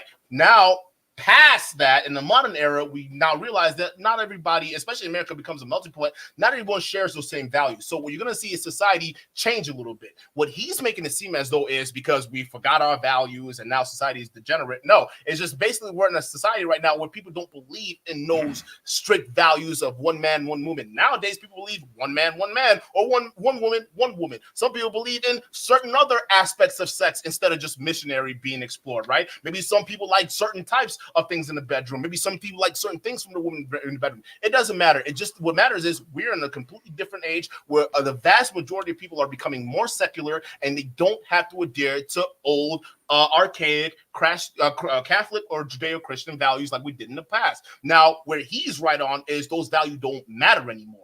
And they don't matter anymore because people are becoming more educated. Again, this is nothing against religion because I don't want to even take it to that argument. But as a society becomes more educated, the more secular they become. And I end that argument there. Okay, but you're not even engaging with my point. I don't care whether it's the past, the future, or whatever. I'm saying that a certain approach to sex leads people to happier outcomes. And you can say, no, a different approach to sex leads to happier outcomes. Why can't we just talk about that? Like whether introducing a condom into a relationship benefits that relationship or harms that relationship. Why can't we just talk about that? Okay, let's talk about it. How do you think how do you think not using a condom benefits a relationship? Okay, this is your argument now. Okay, so we could talk about like within marriage if you want, or outside. No. Do you want to stick to a particular context? So if it could be marriage or outside of marriage, because they're very different contexts. But okay, so which context do you want to focus on? So I don't care. But no, okay, but no, for the sake of argument and debate, right? So everyone knows where we're coming from. Are we focused on the marriage context, or we can focus on the non-marriage context? Well, I would say most people in this chat are not married, or like people in the manosphere are. So okay, but you're gonna make that argument. So I want you to make sure that you're clear on the argument you're gonna make into the chat, because my rebuttal is gonna be based on that argument. And I don't want a situation where I'm arguing one thing and then you move the goalpost towards another argument where we weren't solidified before. So are you going with the marriage? Are you going with the marriage argument, or are you going with the non-marriage argument? Okay, let's do it like premarital. I'm against premarital sex generally. Okay. But I would say that like the argument people would make is use a condom, and it can be a good experience because you could avoid the consequences. Okay, so I would say that it's tough, right? We both can agree that young people are horny. Nothing wrong. I would say nothing wrong with that. And sex is a gift. With that. I wouldn't agree with that. I disagree with that. That young people are horny? Matter of fact, there's data to prove that young people are having less sex than their predecessors before. So just because you're horny and you feel it, don't mean most people are right there right now. I mean, you can look it up. It's a stat. I mean, you're saying young people don't have a sexual appetite. From millennials, yes, absolutely. They don't have a sexual appetite. Not in the way that we they have a sexual appetite. That's all what I'm saying. Yeah. But they're not having as much sex as we're trying to think that they are, to the point where it's like, oh my God, this is this massive epidemic. I can't get anywhere. You're just opposed to everything. I'm just saying, like, it's natural that when you hit puberty, that you have a sexual appetite which was not there before, both in males and females in different ways. A sexual appetite emerges. Okay, and this becomes like something of a difficult thing for society to help young people negotiate this. That's common sense, no? Yeah. So the older people, they have sexual appetites too. So are you talking about sexual appetites? I didn't say they don't. Okay, so that's the argument I'm making. So you can't say young people are having more of an appetite than older people today. When I'm saying it's either relatively the same, or the young people are having less sex. Even if they have an appetite for it, they're not having sex. You won't let me make a single commonsensical point that everyone would agree with, because you have some sort of like anger about I don't know what. I'm angry about this topic that's nonsensical. I don't know. I don't know. Like, I think you're like feeling like I'm a threat to you personally. If like we're having a conversation, I'm not trying to trick you into something. I'm just saying ad hominem young attack. people, my kids most of them have hit puberty. And as parents, like as a parent and as a member of society, the idea is like to both say, like, this is a wonderful thing. You're a young man, you're a young woman, but also be careful and hear some guidance, right? I mean, that's not something that you have a problem with me saying, right?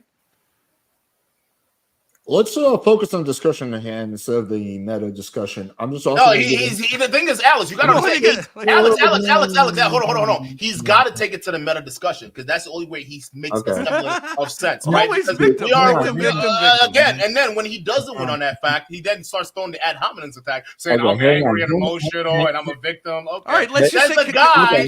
That's the guy going. No, he's he's been bringing up black folks out of nowhere, but then I'm the guy that wants. Hang on. Oh, Dude, now hang on. Let me finish. So what I want to say is that we're coming up about hour and 15 minutes. So I think we'll go for another 12 minutes and then we'll do closing thoughts and we'll do open panel. So I just want to give both of you guys a heads up about that. But yeah, let's bring this back to the topic. I used to teach. Let me just follow. I used to teach high school. I used to teach in a Catholic high school. Don't worry that it's Catholic, okay? Because I largely was doing a philosophical thing. I had a mother come to me. She was a beautiful woman, and she had a very handsome kid who was, and he said, "Look, I don't know what to do. My son, he's a wonderful young man. He has a girlfriend who so what I did is I just gave him a box of condoms and said like, good luck, kid." And she came to me saying like, "Oh, was that the right thing to do?" Okay, so this is in essence like the essence. And she's like, "I love my son. And his girlfriend seems like a nice girl." Okay, so I just gave them some condoms, and I don't know if that's right or wrong, if I'm helpful. Okay, so the question would be that you and me are hashing out is, was that like a good parental act, or was that actually like something she shouldn't have done? So can we just limit it to that example? Yeah, and grant that she's a nice lady. Made the good choice. She's a nice lady. Her son was a nice kid. His girlfriend was a nice person. Okay, was it a good parenting act or not? That's all I'm saying. Go ahead. I'll say it was a good parenting act. Even if the parent says that, hey, was it really good for my son or maybe not? I say it was still a good act because it showed that you cared and you're at least worried about their sexual health. So giving them a pack of condoms is what usually most sane adults would do for young kids who are coming of age in that sexual manner. So yes, now it comes down to a matter of opinion and how people want to raise their kids. If the mother who would rather prefer her son have a baby with that daughter, then that's up to the mother. But she's not representative of most parents out there. And realistically, I would argue when it comes down to sexual education, if you have to do it for her son, she probably wasn't the best in terms of teaching her son. So maybe the education factor, which I've been talking about for a long time, has to play in the factor because you at that point decided, hey, this is the best move from based off of my knowledge whatsoever I can do for you. But she, because she's a parent, thinks, okay, knows better. Now, whether it comes down to whether it was a good thing or not, we're talking about just facts, just straight out facts out there. As an adult, the actions you took was a good thing. All right, because most people do that. There are freaking centers out there that have little packs of condoms where they encourage kids to come in and get. So you're just let's look at it. Let's just look at it and say like, well, maybe there are some arguments against that, right? Yeah, but then I'm agreeing with you on that, and that's what I've been saying. But I'm not agreeing with you on condoms being a thing that shouldn't be included. Okay, but I'm saying we're exploring whether this act, right? We're going to calm down enough to say like, okay. What there are arguments for what she did. Obviously, her intention was good. She loved her son. I'm not debating that. But I would say there are some arguments that like she shouldn't have done that. That I think you could also agree. Yeah, there are some arguments. I just made that argument. If you were listening to what I just said earlier, okay, so let's explore it. No, instead of saying I'm right, why don't we just say? We just explored it, and now you're bringing it back to it. We didn't explore it. You just screamed and yelled and got hysterical. And I'm just saying, like, okay, so you're saying her intention was good. I'm saying I agree. Can I point out some things that might be questionable about that? I think I'm. Hang on. You guys. Anybody? Now you're gonna cope and rage quit. Go ahead, quit. Listen. Anybody. Alex, hold on. Can I just say this? Anybody can just run the stream back. I answered this question. He's just bringing it back to the same thing. I would like to have a discussion. We're not discussing anything. We're debating. I'm not here to have a fucking discussion. I'm here to debate you on your. That makes me a baby. So fucking. Yeah, you're a baby. But let's see, like out of the two people out here. Why don't we just go to Q&A? This guy's just hysterical. I'm not the one that. Tell me, Alex. I'm not the one to throw out this attack. Crybaby. Can't even make a point. Have a discussion. When they can't make a point when it comes to facts and actual evidence, then they move to ad hominems. But out of the two of us on this panel, I never had the result of that. So you go ahead and make believe that you won this. Every single thing was an ad hominem. This guy over here, give me a break. I'm just gonna mute both of you for a second. Okay. You both of you have been provoking each other. This has been a two-way street for sure. At some moments it was one of you, at some moments it was another one. It's been a lively debate, and I kind of allowed it. But yeah, let's. We got about 7-8 minutes left. Let's keep it on point on the arguments, and yeah, you can, I guess, like I don't know, like make fun of the person and your closing thoughts. All right. Let's just do Q&A. I can't get No, anywhere. wait, hang on. We got another Derek seven. Chauvin. It's like we're not going to get anywhere. This guy's just such a victim mentality. We got another 7 minutes left in discussion. Then we'll go to closing thoughts. I got nothing else to say. We're just gonna go in the circles. This guy's I'm just saying, he's an idiot. He's a fucking idiot, bro. This is what it is. There's nothing else to say. So I mean, you want to result the ad hominems because you can't make a fucking factual point. It's just so fucking sad, bro. You won't even have a conversation. You're talking about have a conversation where we're here for a debate. It's a fucking debate. I'm not here to discuss shit with you or have a exploratory conversation about how the philosophies of condom usage and not condom usage is detrimental or beneficial to society. I'm here to have a fucking debate. So I'm hysterical for just basically being myself. I'm not like this on my actual streams a lot. No, it's not. I'm just randomly this way because I'm debating a fucking loser right now. Yeah, because you're debating a man. Because you're debating a man, and your mama energy comes out when you're with a man. Yeah, you're acting like a woman. We see your dad energy when your daughter's around, you fucktard. So what about that? Oh, there we go. Yeah, you were waiting for that, weren't you? Well, what a loser. What a loser. Listen, I'm not the one that gets called a pedophile. What a baby. All right. So, hey, it looks like you love having sex with babies now, don't you? Hey, I guess you can relate, you fucking weirdo. Listen, my booty is mine. It belongs to me. You cannot have it. So stop calling me a baby. Now I'm gay and I do I know incest, you're attracted. Right, okay. I know you're attracted. That's what always happens when a woman is around a man. Accuse him of being a rapist. Good for you. Yeah, sure, buddy. Oh, mama. All right, this guy really hysterical woman. Bring on. Listen, he wants to have this. This is me. I don't give a fuck. I'll go low if you're gonna disrespect. Yeah, I know it's you. I gave him multiple chances, but he wants to go ahead and do it. But he's just proving. Yeah, you're a victim. You're a victim. Yeah, the victim, says the guy that keeps bringing up black issues where this has nothing to do with black people explicitly. So it's just so funny how a lot of people like you, subtly, who are fucking weirdos, can expose themselves. And realistically, when you get given the benefit of the doubt so many times, you still choose to drop a big fucking L by exposing how much of a retard you are. So again, bring on the fucking panel, because this guy arguing with them, it's a waste of fucking time, bro. You're fucking honestly a degenerate. All right, let's go. Bro, I can literally go in crazy. Look at him. All right, listen, this is me. So you trying to shame me for how I behave anyways. It's so fucking dumb. I am. You should be ashamed. Listen, I know so babyish. I Look should at you. be ashamed. You're a full-grown man acting like a baby. I'm a full-grown man. Says the guy that's going gray over here. I'm a full-grown man. Shut the fuck up, bro. You're like 20 years older than me, which is so weird that a grown-ass man like you is you're a full-grown man. And I'm going gray. That's right. Out of here. Listen, you can try to shame me for my personality. This isn't the first time Alex's chat has done that, or people like you have done that, okay? Yeah, a black guy who's expressing himself is emotional or has mama energy. Yeah, okay, get real, bro. Because realistically, I'm used to fucking comments like you for people who are racist on the cover, but try to. Oh, now we're gonna do the racist card. Let's go. Massa ain't listening to me. Yeah, let's do it, bro. Let's do it. Let's go. Full ad hominem. I'm a rapist. I'm a racist. I'm Derek Chauvin, and you're George Floyd. I agree. Start screaming out, mama, mama, mama, mama. Do it. That's all your argument is, mama. Stop. Fuck you. Fuck you and all black victim losers. Okay, stop. You deserve to get a knee on the neck. Oh, dude. Time out. Again. No, Alex, me calling a spade, all right? Well, he's calling me a rapist. I'm saying he's acting like George Floyd. I call a spade because of the fucking racist undertones he's been putting out there. Give me a break. I think black people, I'm the blackest guy on this panel. Sure. I'm blacker than you. You worship white people. I'm saying cut the shit. Stop worshiping white people.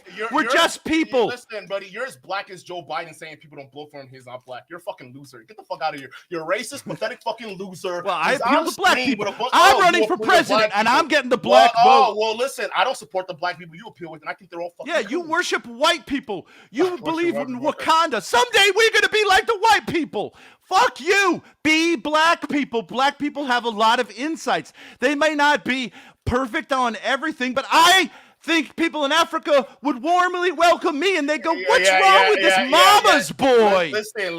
And they teach you a few things. when we talk about people having certain feelings towards black folks, all right, it just is what it is, bro. I bet this guy would fucking lose his shit if I was fucking the shit out of his daughter, bro. So listen, I get it. well, If I'm here, what? no. You No, want I to wouldn't. you want I to don't talk have a about problem me? with that. You want to talk about me being a George Floyd? Like you're a fucking weirdo, If you bro. were, yeah, Again, because you're Alex, a fucking baby. Alex, but if a Alex, real Alex, black Alex, man yeah, wanted to oh, date yeah. my daughter, I have no problem with that. But a baby all like right. you, no I'm way. gonna mute both of you for a second. Let's get into closing thoughts. This was highly unexpected, entertaining, well, semi-expected. But let's get into closing thoughts. We'll go one at a time. Since Ben went first, we'll have Duke go first. Let's give you 2 or 3 minutes, and let's see what happens. All right. Listen, Duke? I think what went down already went down. I think what needs to be exposed. This guy's a clear racist. It's been undercover. And actually, on my stream, when he was bringing the similar arguments up before we came to you, I sensed that, right? I even had to press him on it. Like, what do you mean by that? This is because he kept going back to the black argument, and a lot of stuff that didn't have to do with the black argument, he kept making that. All right, because again, guys like this, they have to go racial, especially when they're debating, people like me. All right, and then they go with the ad hominems when the facts doesn't bear out to their side. So I guess we proved a lot of things today. Like, this guy doesn't know what he's talking about. I mean, if he was a sex ed teacher, God, fucking grief, whoever he was helping out. Second of all, I'm just gonna say this. Listen, I think it's all what needed to be exposed today has been exposed. I wouldn't listen to this guy for anything. If you guys out there practice safe sex, because the stats actually would bear in your favor. It's not a good thing to have unwanted pregnancies out there. It's not a good thing to have who are people who are single mothers, because guys who are too young can't get the right kids to take care of this stuff. It's not right. And ultimately, you wear a condom. It's going to help you out. And then maybe avoid debating fucking undercover racists like these guys. But that's all I got to say about that. Thank you for having me, Alex. Are you gonna stay for the open panel, Duke? I mean, I might. I mean, it is what it is. I mean, there's nothing else to say. I mean, that's what do you want me to say? All right, let's let Ben go with his closing thoughts. I agree. I can't tell. Wait, Let's go into racism. Duke is a racist. He hates black people. One second, Ben. You're almost ready to start. I can't tell you to keep it respectful because there's some things said, but let's not go too over the top. Let's keep it like semi-crazy. I never said anything about Duke's personal life. I assume he's fine. The George Floyd shit is pretty out there. But okay, go ahead. Not because he has black skin, because he's a baby. Okay, go ahead, Ben. You can do your closing thoughts. Let's go racial. I love black people. I think that black people have within them, when they're not turned into white people worshipers like Duke, have a groundedness in common sense that is a valuable, maybe the most valuable resource to the human race right now. That they can say to the white project, y'all got it a little bit wrong. That sex is no fun when you do it the white boy way. And I'll tell you what, another thing, when I was in Duke's chat, everyone says, oh, this guy's creepy, whatever. I was having black women say, hey, I love you, man. I love a masculine man. They were all over me, and I'm happy to respond. They're the most friendly people that I've encountered, and I have no problem with race, except when it becomes this victim mentality. A lot of black people have got into this victim mentality. They see anyone who's white, and they play this card. I don't think Duke really intended to do that, but it's such a fucking cheap move. And I think that we as a society, especially black people, should start saying, Duke, shut the fuck up. Just because he's got white skin doesn't mean you could play this card on him. Look at him coping over there. Now, I don't think Duke is like so into the victim mentality that he can't recover and recognize like that this is a little bit low level bullshit. And that black people should stop doing this. They don't largely do it until a white man comes and makes it seem like, they start losing an argument. I couldn't even argue with this guy whether or not it's a good idea that a mother who I'm saying is a sincere mother, it's a good idea whether she's got to shut it down, start screaming hysterically, and play the race card. Enough of this shit. If you people are going to do that every time you have a discussion with someone who is white, then and make assumptions that aren't true, then we can't have a conversation with you, and we should start thinking about what you want to do, and we should get on board with the eugenics program. But I think black people can do better than Duke, and I think Duke can do better than this and be a little bit more of a sincere person. He's making the argument that black people are animals and irrational and cannot exercise self-control. I don't think that's true. I think my black brothers and sisters throughout the world can do better than this, and I appeal to them to do so. Not because I have white skin, but because I'm right. All right, preach, brother. All right, so since the debate is over, I can jump in on discussion. I want to make 2 points, mainly to Ben, but I think they might involve everyone. And Ava, Mike, I see you backstage. Ava, I'm going to bring you on in literally like 1 minute. But I do want to make these points. I wrote these down, but it wouldn't have been appropriate for me to make these points during the debate. So there's 2 things that you said that I took, I guess, mental issue with. You said African people are the healthiest.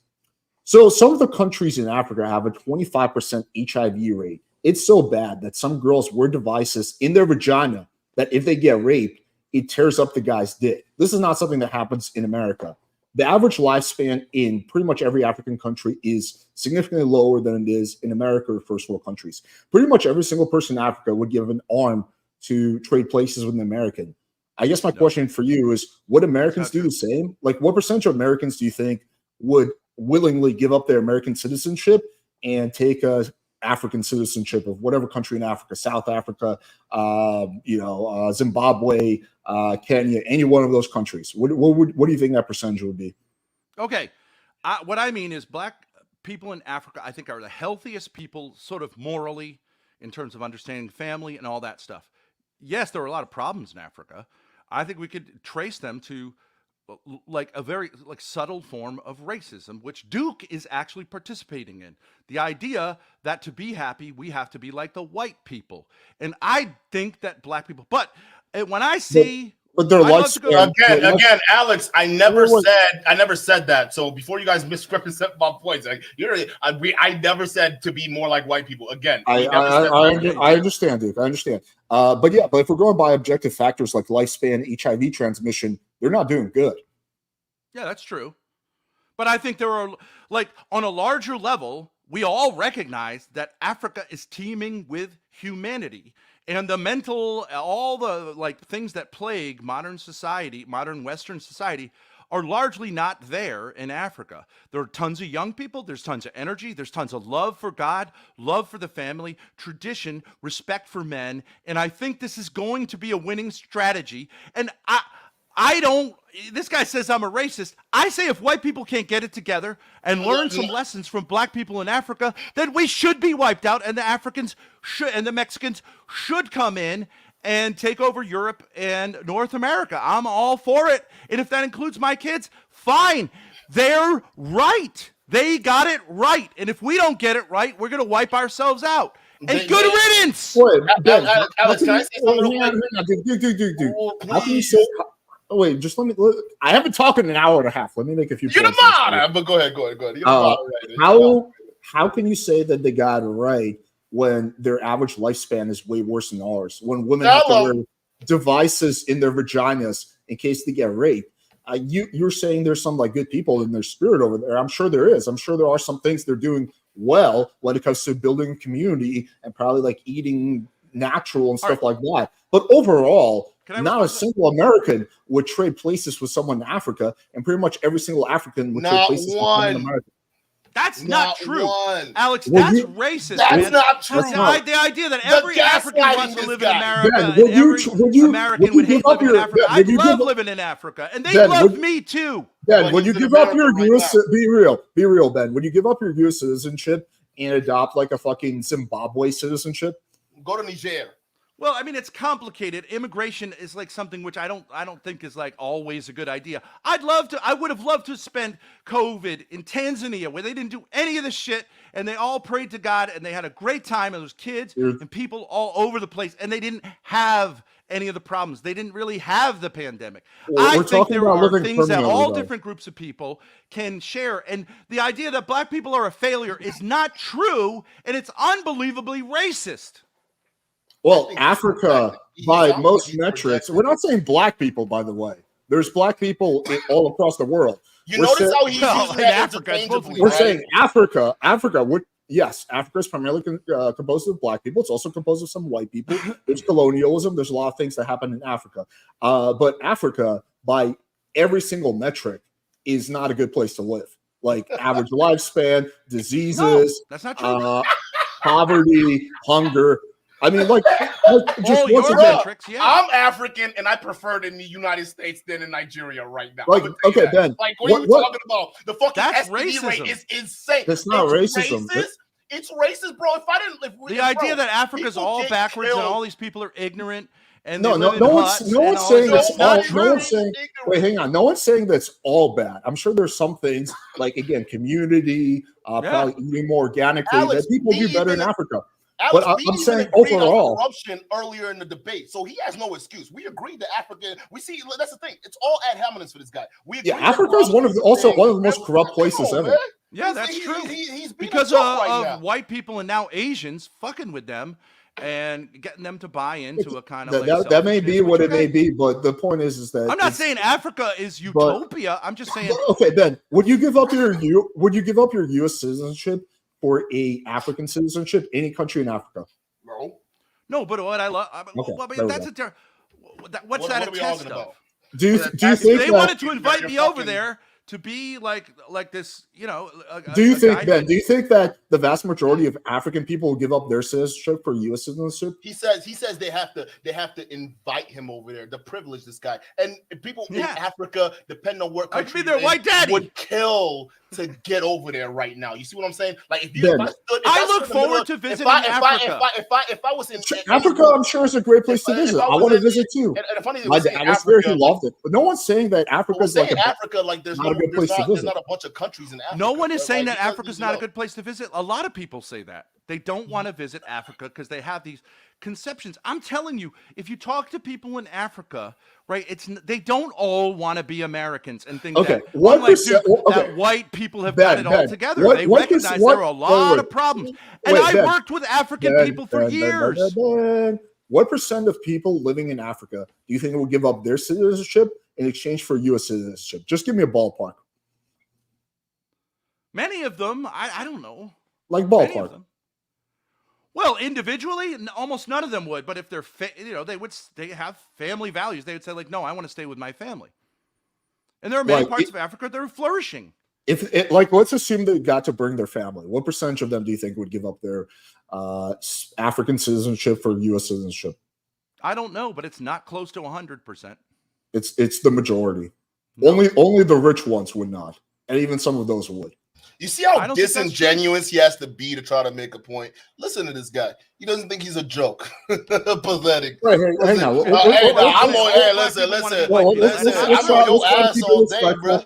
I'm on your Yeah, ass all day. Bring on Let's the try to panel. keep it a Bring little everybody. respectful. All right, so this is No, the because last. see, this is the thing. Okay, go Black ahead. Americans think shit about Africa. They're actually there's a huge tension in American society between actual African American immigrants and black people. And African Americans think that black people, and they're right, have this ridiculous kind of Tarzan white man formed vision of African society, and that they're incredibly disrespectful to actual African Americans and African values because they think they're better than them. He's because wrong on they've been that, by around the the way. white man for a long He's time. wrong on that, by They're the way. not. And if he knew anything about my channel, instead of saying I'm some kind of victim or whatever it is, and I support white people, he would know I talk about this shit all the time. He's actually wrong about that. Okay, the division between Black Americans, because he said the same. He said African Americans and Black Americans. Hey, newsflash! If he hasn't made clear to you, African Americans, Black Americans are considered African Americans in Yeah, this I country. understand. Okay, You know what so I'm we're saying. talking about African immigrants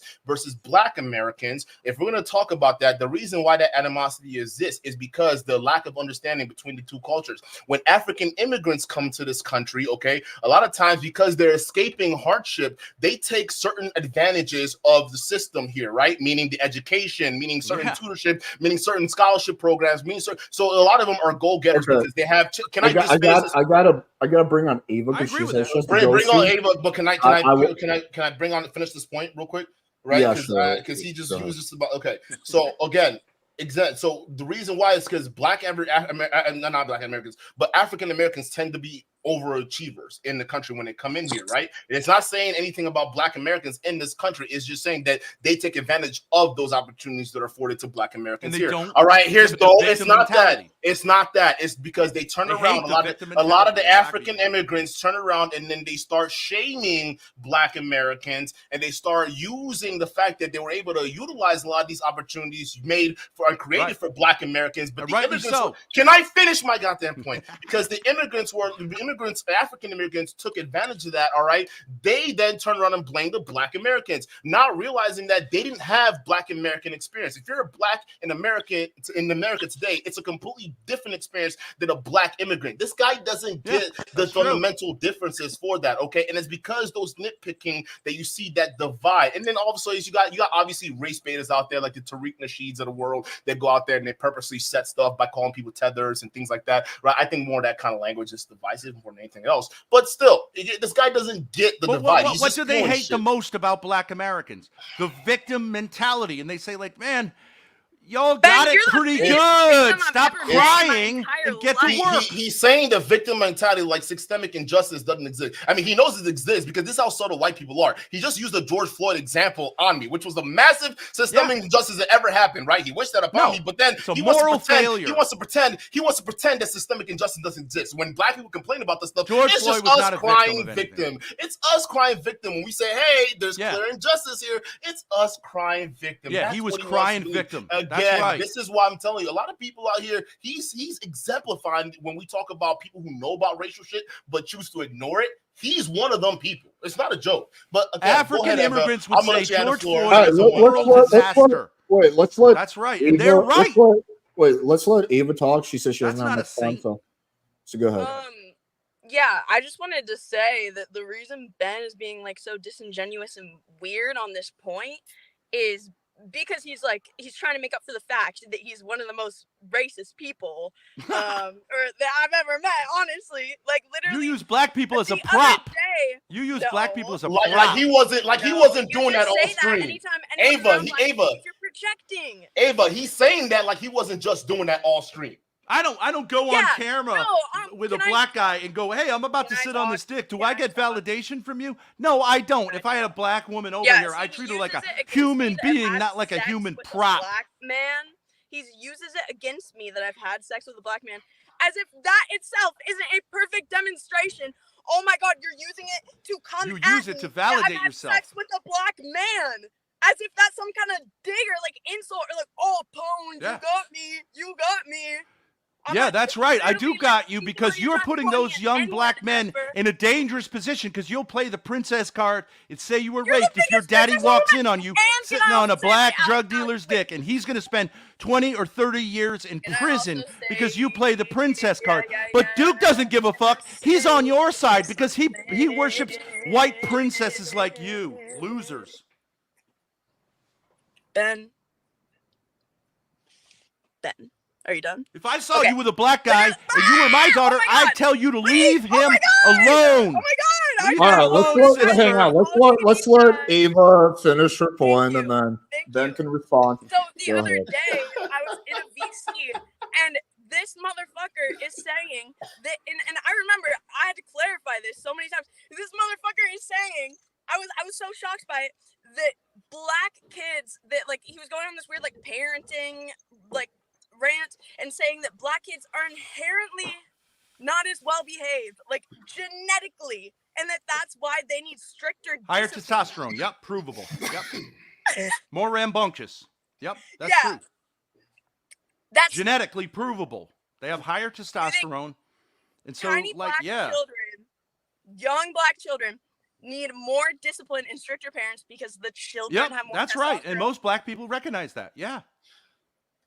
What is wrong with this man? Young Black men are more, a little bit more. Not all of them. Do you?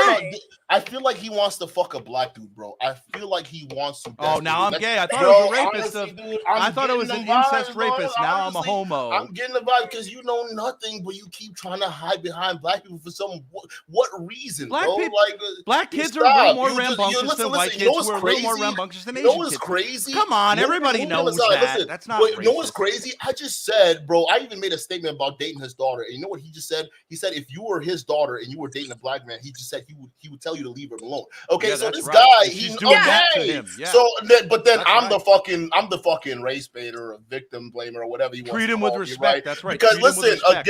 Don't treat again, black people like props.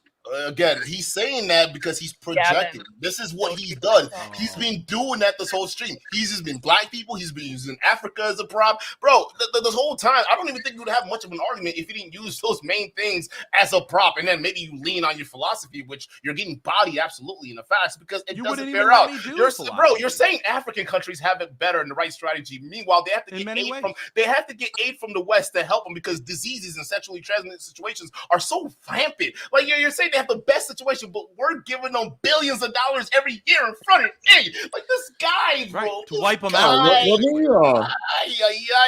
Let me actually ask Ava. Like, who are you, bro? Like, are you really Catholic? Like, who the fuck are you?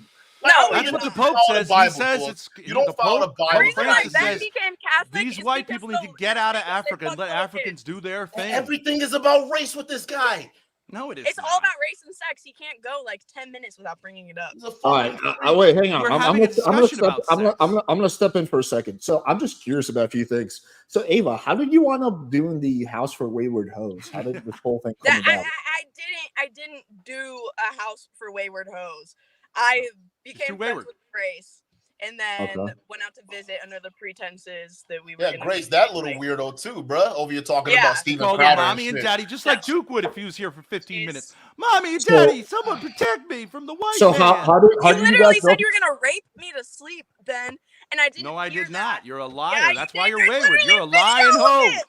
You're a wayward hoe. There's a video on YouTube. See, and you do that to a young black man, and you'd have him in the stocks. Again, right? You'd have him put away. I'm not, Mr. I don't like to use. Hey, listen, he's just using black people as a prop. Like, why does he have to revert to black people all the time? You just did it. You only like, bro. You're like, you don't realize how much of a fucking. Oh my god! Like, who is this? You don't think there's such a thing as snow bunnies who use black guys as props and then turn on them and play the princess card and get them locked up for 10, 20, 30 years? You don't think that happens? This guy has a problem with black people, and you don't think that happens? That happens. This is crazy. I appeal to black people. You better watch out if your sons are around snow bunnies like this who wanna seem edgy. And then when it goes south, they call daddy up and say, like, this black man, he's an animal. I didn't consent, all this stuff. He didn't use a condom. All right, let me step in for a second. So I'm just legitimately curious about a few things. You are worse than Nick Fuentes. You said, hang on, Duke. So you said that you and Grace were friends. How did you go from? He wants to collaborate with us. How did you go from being friends with Grace to hating the Thorp family? Like, how did this happen? So essentially, like, I just under false pretenses, like, went out there. Ben made like jokes in a VC once or twice about so we were whatever, but then You're freezing really badly. Even her Wi-Fi's wayward. Content, like, we're matched with some modified thing, whatever. Am I glitching? Yeah, you're glitching really badly. Whatever. You were good in the beginning. She's a victim because I'm a man. Dude. And that I wanted to rape her because I'm a man, which I don't. She stinks. And she's got bugs crawling out of her shorts. Oh, sister, no. You ain't all that. Dude, you have fruit fly infestation. There are bugs all over your house. There was a little bit of a fruit fly situation. I'll admit that. Oh my God. It's under control. Yeah, you can't go saying that shit, what is this? dude. What are we doing? But Ava, I'm a rapist. What are you talking about? I counts 3. Ava, it stops, Ben. How do you feel like you were like what was the false pretenses that you She's lying. Well, hang on. This man, like, I get there and they act like it's like, oh, this is a wayward, because immediately, am I still super glitchy? I still You're good. But immediately, we're not even doing content, right? And they pick me up from the airport, and then Ben's like, hey, we need to exchange physical pain, Ava, so we can pair bond. And Yeah. so I'm like, what? I'm like, no. I'm exhausted from traveling for 14 hours. And then 5 minutes later, without my consent, literally he reaches over, and as Ben will say, Ben and Grace always talk shit about me. They say, oh, Ava's a hoe, Ava's a hoe. I've had is. sex with a decent amount of people, right? And guess what? I've never Not a had my decent hair amount, an pulled indecent as amount. hard as Ben pulled my hair in my life.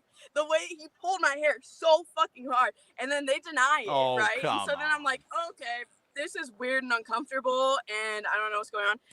And then like is acting as if, oh, he's doing this whole like wayward hoe thing, trying to be my like gorilla pimp. He's like, yeah, I'm the Not really.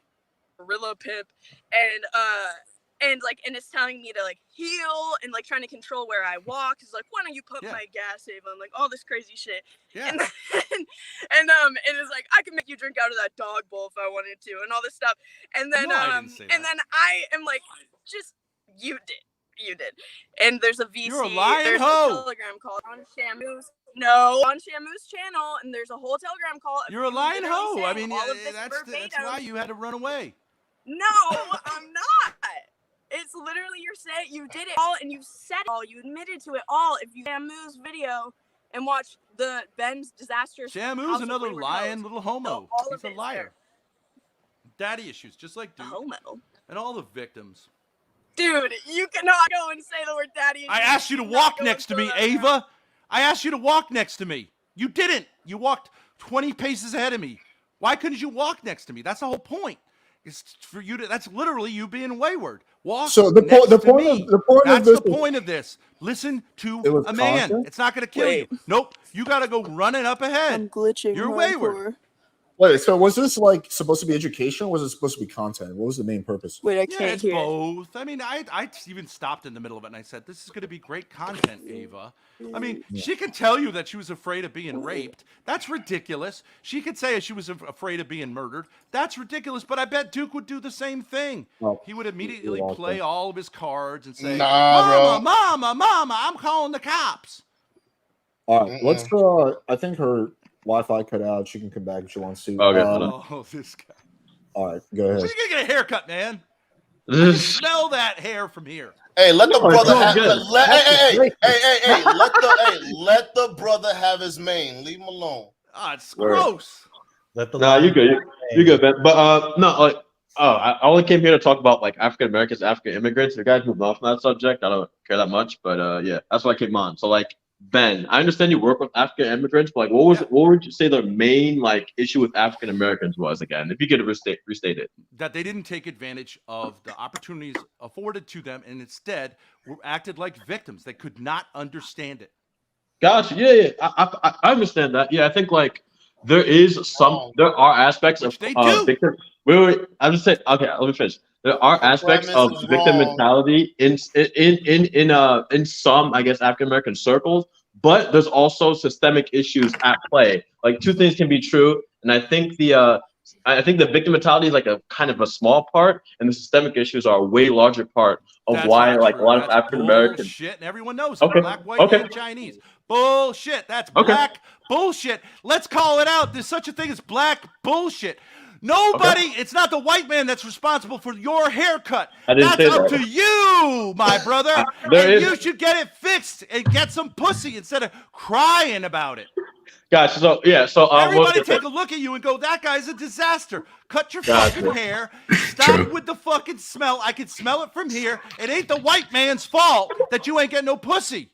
No, I never said that, Ben. And then okay, so personal responsibility, I would say that yeah, that's like especially in 2020s or whatever, everybody can work in the internet and the entertainment industry. A lot of it is a personal responsibility, but we can't ignore the fact that there were people. I'll say the government. I won't say white people. But like there were people that literally stopped African Americans from owning houses in certain areas. That's There are not true. people that- That's a lie. Black bullshit. Red, That's black bullshit. they'll believe in redlining now. Is that Yeah, true? redlining. They said like some people don't make their payments. It's true.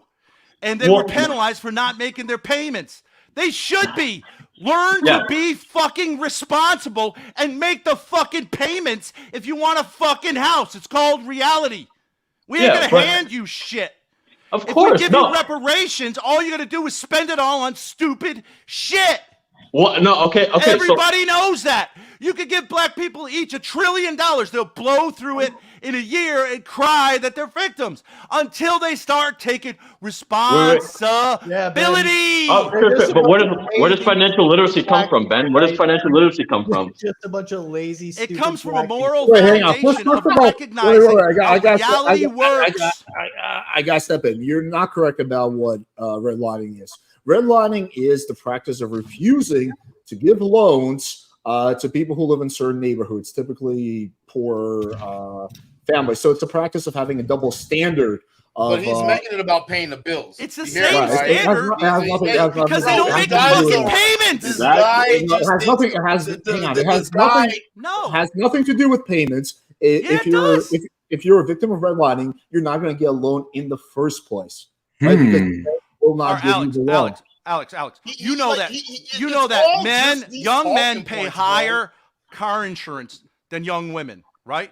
Because the stats are that they get in more accidents. Okay, is that sexism? No, it's reality. Ooh. That's the same thing with making loans to black people.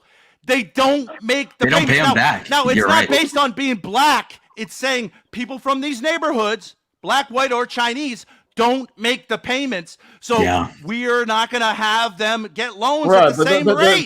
Obviously. Hang on. The issue is that's and now that we illegal. pander to them and those banks take it up the ass by being forced to. I see your point, and like logically it follows, but the problem is that's illegal. You're not allowed to you're not allowed to discriminate someone when it comes to like mortgages or renting them an apartment based on race. It literally got so bad. If you want to change the law, that's one thing. But the law right now do that because it was literally that bad. So if black people were even being restricted from getting these mortgages in the first place, how can they even base it off of payment? This fucking guy. They've got to get it together. That's what it is. Okay. They've got to get it But we just fall back on. Hey. We just fall back on a point where they just have to get it together. They got to get it together. Have to get it together. Yeah, that's right. Individually and collectively. Juju should go to the barber right now, get that shit shaved off his head, and start making sense of what it is to have black people hair. That is not a success story. Yeah, he's a man. He's a man. He's a man. He can do what he wants with his hair. He's a man. He can do what he wants with his hair. He's not telling you what God's to do. help. And I think it's sus that you're judging another man and telling him what he needs to be doing right now. Let him do it. Wait. Are you saying that Ben's accusing Q2 of being a wayward nigga because he has weird hair? Or is he just concerned that he looks bad? Okay. If a white guy had that sort of. I'm going to mute you. Okay, final warning, do not drop the He's a N-bomb POC. on my channel. Lalo's a POC. He gets to say that. I was fine with it, but you're Even though telling that me. makes no sense. Why I'm can't going to mute everyone. Okay, don't say that. That's final warning, final warning. Don't drop the N-bomb on my channel. Unhinged. What a fucking retard. Holy shit. Okay, we're back. All right, Gotcha. great. So, okay, Ben had a point about redlining. It's a very white people argument to have, so we can sidestep that. I had a greater point to make about contraception and safe sex, and it had to do basically with the fact that Israel has 10% higher use of condoms than the US, yet has a 2.9 fertility rate as compared to a US standard of like 1.9, which is to say that they're actually growing, whereas the US doesn't. And both have a lot of condom use, which is to say that the culture dictates the fertility rate way more than whether or not they have condoms. Now, Ben made the folly of defending Africa. Africa's a shithole, obviously. So, them having a lot of kids is not the greatest thing ever. But I will say that obviously the Israelis have a strong faith and they have condoms, but they also know when to have kids, which is later on in life in their later 20s and 30s, which works out. And that was my point. Yeah, they're very religious versus we are not. I do want to make one last point before we wrap up. So this is again in regards to the initial debate you had with Duke. So you are one of the things you're wrong about is sex ed not helping people. According to science, according to a major review by the UN Population Fund, giving out condoms in secondary schools does not increase sexual activity or encourage young people to have sex in early age. The research, thought to be the largest review of scientific literature on the issue, found that introducing condoms to school reduced sexually transmitted infections. So yeah, like that's the science on that. It's not a huge thing. But like obviously, people, it's a moral issue in a culture which is going to do this, is going to do this. But if you were to look, you don't need a study to say that once a new point of view that sex is about pleasure was introduced, every aspect of sexuality has been degraded. The marriage, family, children, and sexual relationship have all plummeted. People's experience of them have plummeted, and people are far less happy than they were before this attempt to cheat nature. Why don't we stop cheating nature and There's work like with no evidence nature? for that at all. The evidence is that in this study, the evidence is that people have the people in high school and whatever middle school have the same amount of sex, whether condoms are handed out or not handed out, but there's a lot less sexually transmitted diseases. So yeah, that's what the science says. Real quick, Ben, I have a question for you real quick. Sure. So you say like black people and other minority groups have this victim mentality that are like holding them back. But don't you blame your wife for like ruining your life? Oh, you shit. have love a my victim mentality right now? I love my life. I'm killing it right here on a major forum, and I plan to continue killing it. How am I? But you still hate your wife though, right? You still blame her for everything. No. You like ruined wish her the her best. relationship with her kids, you know, especially Grace, you know, all that shit nonsense. I you wish her ruined, the best, but she's crazy. I'm not going to say she's not crazy. so you're But it calling her works for crazy? me. It works for me. How doesn't it work for me? She's so stupid that she's taking care of my kids, and I'm killing it on the internet. And you know, very likely one of these days to get a beautiful woman to. I mean, how am I now? I'm happy. How old is that I'm woman macking gonna on be? Duke the Don's chat. Is These she gonna women are be, falling all over 20 me in years his younger? chat while he's being a mama's 30 boy years up there. younger? You try to get someone who's 30 years younger than you to have sex with? Yeah, maybe, Mike. I bet it'd be more sexually attractive than you. Laughing. Oh and yeah, laughing. right. You're a fucking We'll see, bro. You're like 50 and you're like overweight and you smoke cigarettes. Get the fuck out of here. Well, Look at you. Ooh. you have to give him credit. He does have women over his house. I don't know if he has sex with I them, got but a he lot, does I'm a consistently lot have more women over his sexually house. interesting than Oh some yeah, the neutered little wayward zoomer house like you for sitting in his hoes. closet. How about putting a picture up on the wall, my friend? Nah, I'm in a mental institution. Yeah, you should be. How about wearing a collared shirt? How about bringing some energy? How about supporting dad instead of busting dad's balls? Oh, my mom and dad are actually together, unlike you and your wife. All right, let's not make it too No, nobody's personal. look, women are not interested in little fags like you. You know, little babies like you. Oh yeah, they're interested in an overweight smoking. Yeah, they are. fag, right? They are.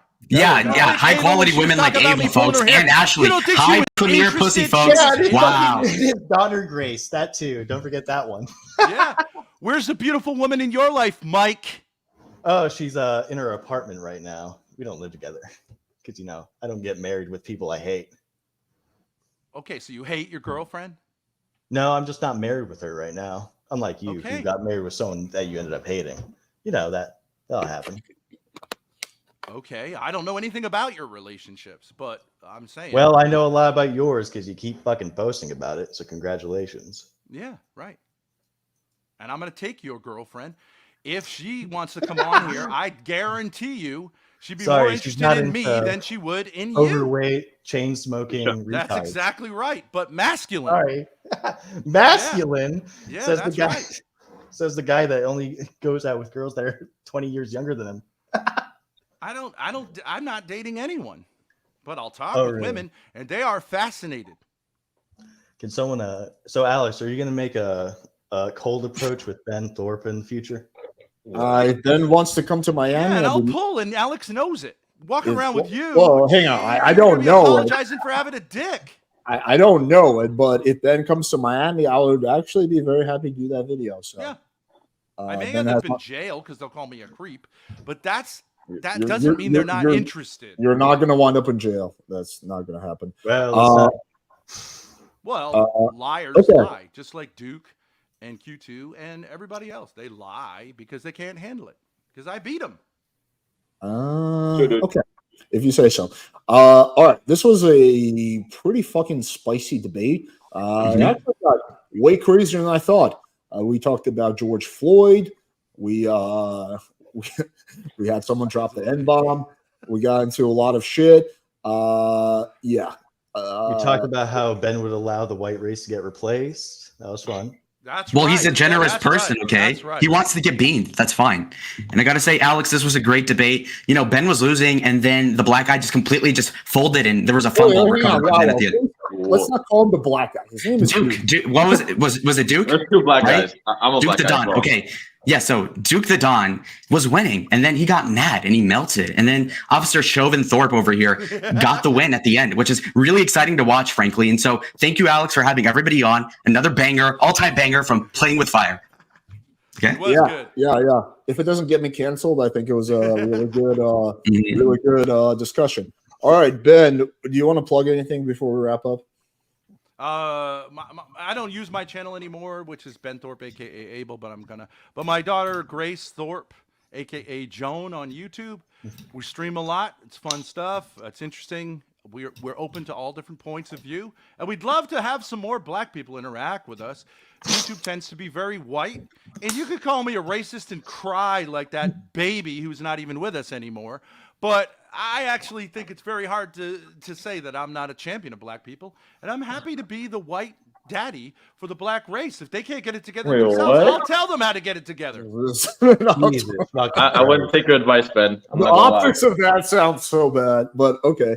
Well, maybe it's time we I reunite. sort of see what Ben, you're saying. Happy with just admit that you think black people are stupid and that you want to take over for them.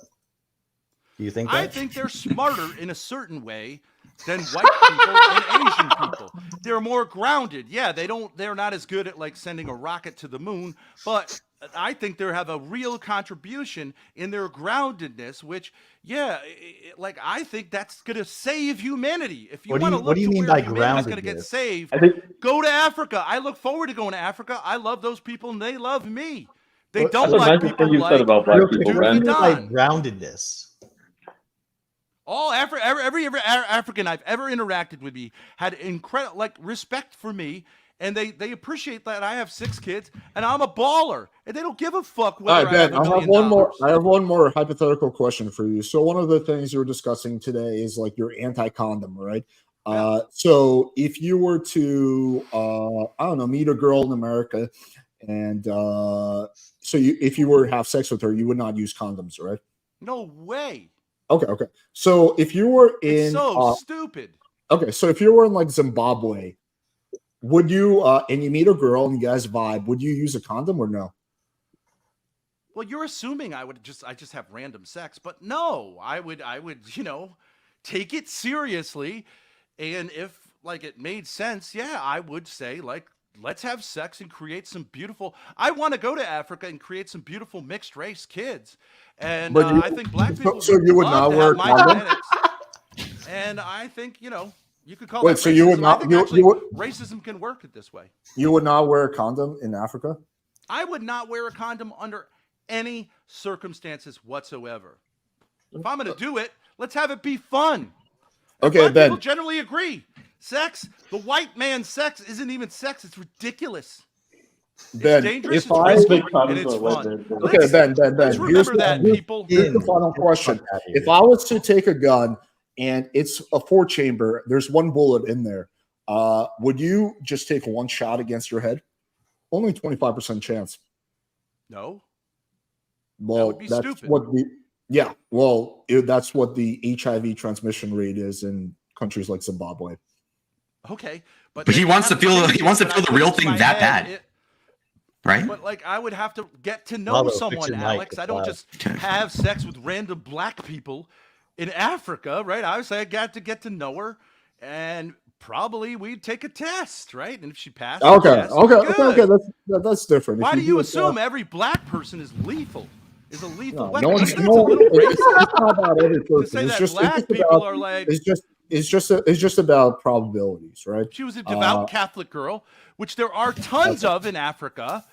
Then it's every bit as likely as in the United States that we could have a beautiful family together, and she'd be much less likely than an American girl to go crazy with all this feminism crap. She'd Let's probably be a much go. better wife. So yeah, I'm not a passport bro, But I think there's a lot of beautiful women in Africa who would love to have sex with me. Right now, I don't find black women attractive, but like, you know, whatever. Okay. There's all black women there, man. All right, as long as you were doing that, yes. as long as you were doing STD tests, that's kind of the He whole wants point to I was make a making. bunch of mixed race kids. That's his goal. All right. Anyway, this was Grace is like I'm waiting for my African stepmom. All right, this was fun. All right, appreciate you all. Fun debate. Thanks, Alex. Yeah, I'll see you guys later. All I right. love you, Alex. Not in a gay way though. Take it easy.